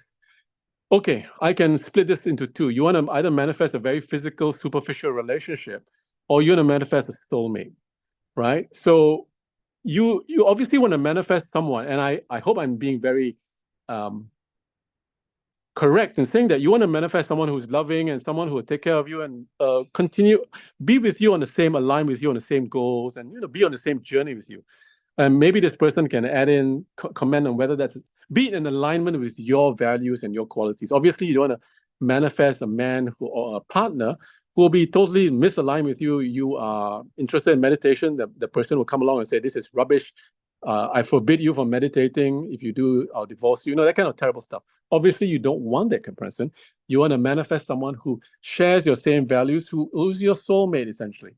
So when you focus on this, you'll be manifesting and focusing using either Sa. For this exercise, I'll recommend Kleem as well as, I'm sorry to be introducing another mantra, but Kleem is the mantra for relationships. But Arakara will give you, Kleem is spelled K-L-E-E-M, that will attract. But Arakara also is a beautiful mantra to attract a relationship which will nourish and support you on your journey. So you'll be putting qualities into your visualization like this person. Don't see his face, but see the qualities that this person embodies. Because sometimes you'll be surprised who this person will be, because you want that person to embody the qualities. And the person who asked me that comment, that question, is it looking for a physical or someone who's like a soulmate, aligned with the similar values? Because then you'll be manifesting someone who is loving, who will take care of me, who will follow me on my spiritual journey, who will meditate with me. You'll be seeing all these things of this person, aspects of this person, right? You're not seeing Brad Pitt or someone sexy like Timothée Chalamet, or is that person looking for, what are you looking for? Are you looking for just a good-looking person, or are you looking for a soulmate on your journey? It's beautiful. Yeah, I wonder whether the person has commented. I hope the answer is soulmate. So, I'm in a soulmate relationship, so I know that the person, we are aligned in the same goals. That is the ideal qualities. Exactly. Yeah. Mhm. I waited many, many years and finally Yes, found the you're right. soulmate, You're right. and it was worth Yeah, the wait. So yes. you're right. You're right. Soulmate is, you're right. It could be different quality. Yeah, absolutely. So here's another question regarding manifestation. And do we chant Arakara also in the third eye? Yes, that is an advanced teaching. I didn't want to confuse everyone today. But yes, I would take it in the third eye and do exactly what I did for Sa. So I would say it now, and you can practice this when you listen to the replay because it will be available on this link. So you chant Arakara in your third eye. This time around, you don't have to just chant it in your third eye, visualize the flame, and Arakara, Arakara, Arakara. You chant it silently in your third eye. At the same time, and you see when you chant in your third eye, you see your third eye, which is the flame. You're inward now. You're inward in your pineal gland. The flame is there. You can feel the flame. Your consciousness is in your third eye. You're chanting Arakara, Arakara, Arakara, Arakara. Now, this is a pro tip or an advanced tip. When you're chanting Arakara, and please listen to playback so you can catch what this is really. Don't chant Arakara and then wait for 10 seconds and then chant Arakara. Because in between that, there will be gaps and then your thoughts will come flooding back. So when you're chanting your third eye, keep chanting Arakara, Arakara. Don't allow gaps to form in between your chants so that you will not allow negative thoughts or other thoughts to creep in like, what am I going to have for lunch? What am I going to have for dinner? What time is it now? Is it time to watch Netflix? So keep chanting Arakara, Arakara, Arakara, Arakara, Arakara, Arakara. You can go super fast. In fact, the key is to go super fast so that you do not allow the gaps between your thoughts to disrupt you. And then visualize your manifestation. Takes practice, but yes, whatever you bring to your third eye will definitely empower that mantra. It is an advanced form. You can also do it with Shrim Brazil, right? So we also do it with Shrim Brazil when we practice it in Singapore. So absolutely, the answer to that question is yes. I didn't want to bog people down with too many techniques. I just wanted to keep it simple, but the answer is yes. Advanced technique, take it into your third eye. Arakara, Arakara, Arakara, Arakara, Arakara. Do not allow there to be a gap in between the spaces and just keep embodying that energy of Arakara. And then introduce that little image of that we're going to manifest. See that image in your third eye and empower that image. Boom, manifestation happens. Okay, perfect. So, yes, that person is looking for a soulmate. Yay. Yeah, absolutely. I mean, I don't think of anyone who would want just a physical being because after a while, you probably get bored. Either is a so yeah, you want a soulmate who will nourish and help you along your journey and your spiritual journey, your physical human journey. So absolutely a soulmate. See the qualities that you want this person to embody, because sometimes that person, could have different relationships in the past, and you just meet this person. And here's the truth: sometimes that person, you may not just inquire, you may meet that person many years down the line. So be patient and yeah, but keep focusing on that. That is a beautiful manifestation to happen. To manifest that soulmate. Yeah. I believe 1,000,000% in soulmates because I'm in a soulmate relationship. So I totally believe in that. Yeah. Absolutely. And you know what you mentioned about Kleem too. Yes. Is an important mantra. And yes. if I can interject too, that Dr. Pillai recently offered us the mantra Kleem Brazil, and he said that Kleem is pure desire. So if you're having trouble wondering, well, I don't know what I want, Kleem will help to really clarify that. Absolutely. Please, yes. Kleem will give you pure desire. Yeah, you're absolutely right. Yeah. Okay, another question. I've been chanting Shrim Brazil following Dr. Pillai's advice, sometimes all day, but I cannot be sure what the results might be now. Now I feel I might not be doing the right thing. You also have to check yourself. Sometimes when we chant Shrim Brazil, are you doing it correctly? Are you doing it during the wrong times, Rahu Kalam, which you shouldn't be doing? Are you chanting also Shrim Brazil? Because in Singapore, we do to chant Shrim Brazil from 9 a.m. to 6 p.m. And then we go at like breakneck speed, Shrim Brazil, Shrim Brazil, Shrim Brazil. When you chant fast, sometimes you lose. What are you chanting? Are you chanting the genuine Shrim Brazil? Shrim, because SHRI is the sound of money and wealth. And then the sound locks it in, and Brazil is also another attraction mantra. Or you chanting Shim Brazil, because some people, when they chant too fast, they chant Shim Brazil, Shim Brazil, Shim Brazil. So again, you have to police yourself, check. And sometimes also, if you're not getting the results, keep at it. Because maybe your goals are very big that you want to manifest, or you don't have a specific goal in mind. You're just chanting Shrim Brazil. So maybe your conditions are improving, but you don't notice it because you don't have a measurable goal. Let's say if I say I want to manifest maybe a higher salary with Shrim Brazil, then you see that result, you say, oh, Shrim Brazil worked. But if you're just chanting Shrim Brazil without, excuse me, without having a measurable goal, then things could be changing in your life, but you don't see that measurable goal because you didn't start with one in the first place. So please, Shrim Brazil works for sure. 1,000,000 times for sure, it definitely works. But you just have to have that measurable goal to measure against what you're chanting Shrim Brazil with. And then you'll see, Shrim Brazil will give you divine happiness. So are you feeling happy when we chant Shrim Brazil in Singapore? When we finish at 6 o'clock, everyone's just in divine bliss, and they'll be texting me and saying, hey, we are excited. We are still in bliss after 4 or 5 days because Shrim Brazil will give you divine bliss too, besides giving you phenomenal wealth.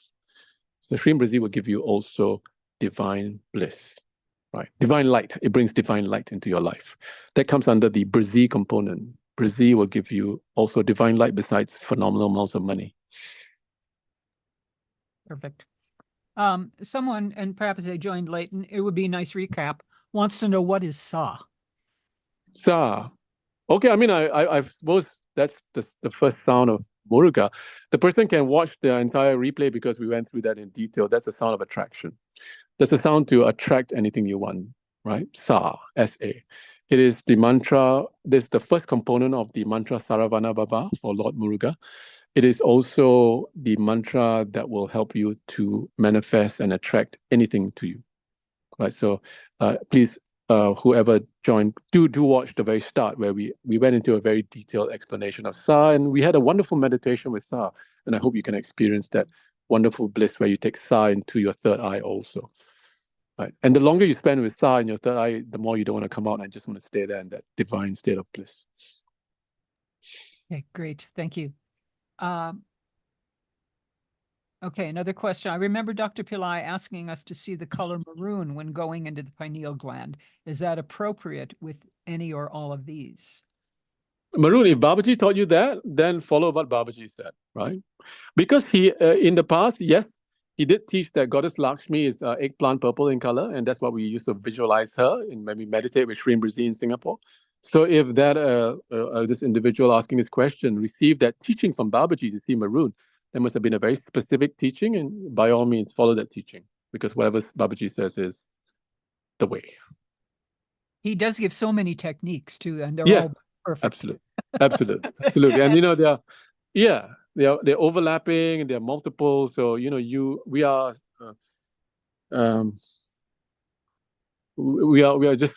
so many to go with. So here's an astrology question, which I'm not sure the answer. What if Rahu Kala coincides with the Venus Hora? It does on a Saturday. Yeah, it does. And what to do? We just wait until, because let's say, for example, Saturday, Venus Hora, Rahu Kalam ends half an hour into Venus Hora. So we just wait until that ends. Yeah. Okay. Just wait. And then you continue. So Venus Hora, let's say Venus Hora is on Saturday, 11 to 12 a.m. in the morning. And then Rahu Kalam starts, I think, at 10:30 to 11:30 on a Saturday in Singapore. So in different parts of the world, it will be different times. But to answer that question, then we just wait until Rahu Kalam ends. But if you had started your activity before Rahu Kalam, then you can continue doing what you're doing. Let's say you're chanting Shrim Brazil before Rahu Kalam starts, and then it hits into Rahu Kalam, it's okay also, right? Then you can continue chanting. That's fine. Great, thank you. Okay. I think that's it for the questions right Fantastic. now. Great. I think there are a few more slides left, right? Let's see what's the next slide. Yeah, so I think as most of you would have understood now, I do these trips because I love the Siddhas, I love Muruga. I just want to bring people to go and meet them. When you go on these trips, been doing the Siddha trip for the last 10 years. When you download the brochure, you can see all the amazing experiences with the Siddhas. I invite you to join us on that journey. This year, I will only be doing one trip in December please look at the brochure. The Siddhas will give you everything. And we don't have the time today, but you can look at the brochure. The Siddhas will give you Siddhi Powers, which is supernormal powers, immediately. And there are so many videos I posted of folks who the Siddhas just literally downloaded, like when you download software into your computer or into yourself, your smartphone, the Siddhas will just download it into you. One such experience was a Siddha goddess just asked the person to clap his hands, and then she gave him the Siddhi Powers. It was a beautiful story. Please go and look at the brochure. All the miracle videos are there, the links to that. So I invite you to have a look at the brochure for those who want to continue their journey with Muruga and the Siddhas in a more deeper fashion. And the end goal is to be with these divine beings, soak in their energy so that you become ultra powerful yourself. And then you become a powerful manifester. You become an agent of change, and you can, make so much difference in your life, right? And the people around you, that it's not just about you, but the people around you. Yeah, why not? Of course, right? So because I've been really blessed to be able to do all this, I can help most people with other manifestation things, right? Imagine if I didn't go on these trips and soak in all these energies, I couldn't share these wonderful teachings and really help you all change your life. Because once you can change your life, you can change the life of other people. So whatever you learn today, you can pass on to other people and teach them about Sa, teach them about Arakara, right? Because these are universal sounds that will work for anyone. Yeah. Next slide, please. So I think I just end with the last slide. These are just the beautiful places. Please, you can look at all these beautiful pictures in the brochure. For those of you who are interested to look where all the Siddhas live. These are all their homes, which I visited and taken pictures of. And this is Siddha Tirumula, which gave us the Arakara mantra. That's Mohini Padma. We are meditating in Siddha Tirumula Samadhi Shrine. He gives you the Siddhi Powers, Arakara mantra. Right. And the last slide, I think I'll just end with the last slide. First of all, please do download the brochures in the description link. They will teach you a lot about the Muruga, a lot about the Siddha, so you can get the full information about them. The last slide, which is next steps. If you could just, it's kind of, all right, okay. Yeah, so for those who want to go to the trips, you can learn more of the trips. You can get in touch with me by email or by WhatsApp. To learn more, you can contact me and, please ask questions. Or you can email me and ask questions about the trip. The end goal of the trip is to make you super powerful with all these energy blessings. At the same time, you'll be helping Babaji's charity because you'll be donating towards feeding 4,000 children a day in India, right? And giving them phonemic intelligence to make sure that they become wonderful citizens of humanity. Other than that, I have nothing to add at this point in time. I'm utterly delighted to do this seminar because this is a once-a-year thing. The last one I did was last year, so I'm delighted that we've done this today. It's been 3 hours, which I'm thrilled. I know I could go on for a long time, but I'm sure people are very tired. But other than that, are there any final questions before we call it a wrap? Let's see here. Someone who has asked a number of questions says, "Sure, I will be manifesting the financial resources for your trip." Thank fantastic. you. If you're let me give you a practical example. So for the trip, you have to donate $2,000 to join the trip, right? So you want to manifest it because the trip will be in December. All you have to do is just put $2,000 in your consciousness and keep chanting Arakara or Sa. And just keep thinking of that. Now, don't worry how that $2,000 comes, because for other people who come on my trips, they've told me that, hey, the $2,000, someone gave me the money to come on your trip. So never ever say, I must earn the job to get the trip, to pay the donation. Let the universe sort it out for you, right? Some people have manifested the money because they won, they got a pay raise, they got people giving them the money, who knows? Never ever question what it is. Your only end goal is to focus on manifesting the 2,000 by just chanting Arakara and blasting it with that. And miracles will happen, and I hope to see you there. Thank you, Vijay. One final question. Sure. Can we combine Sa and Arakara in one meditation? Don't, because it is, I think no one asked me that question. What is the similarities there? If you notice that Sa and Ara they're using the energies of creation. Sa, and then Arakara. So both start with the energies of creation, so you're doing the same thing. But Arakara is a more precise mantra, right? So Sa is a basic mantra to attract. but I gave you the Arakara for even more ultimate manifesting. So if you resonate more with Muruga and you want to work with his sound, use Sa. But if you want to work with Arakara, because that is the mantra of the lineage of the Siddhas and that's Babaji's lineage, then use Arakara. Right? So you can use both, but don't combine it because you're doing the same thing basically. To answer my question I posed just now, Arakara, is the sound of creation, and Sa, again, Sa is the sound of creation. So you're doing the same thing. So don't combine them. Choose one or the other, depending on which one you really like and resonate with. There you go. Perfect. And Dr. Pillai has said, don't combine mantras. Only if he says combine the mantras. Yeah, absolutely. Absolutely. Yeah, absolutely. Because I think some folks are asking about, after Clean Brazil, could we combine it with some other more creative mantras? He said, no, don't do it. Yeah. That's not the purpose. Yeah. No, we trust Babaji because that's what he's putting his energy behind. A certain Yes, that's right. He said it he said it to us in 2015 when we were on a Tripura trip. He said, I am Sri Brazil.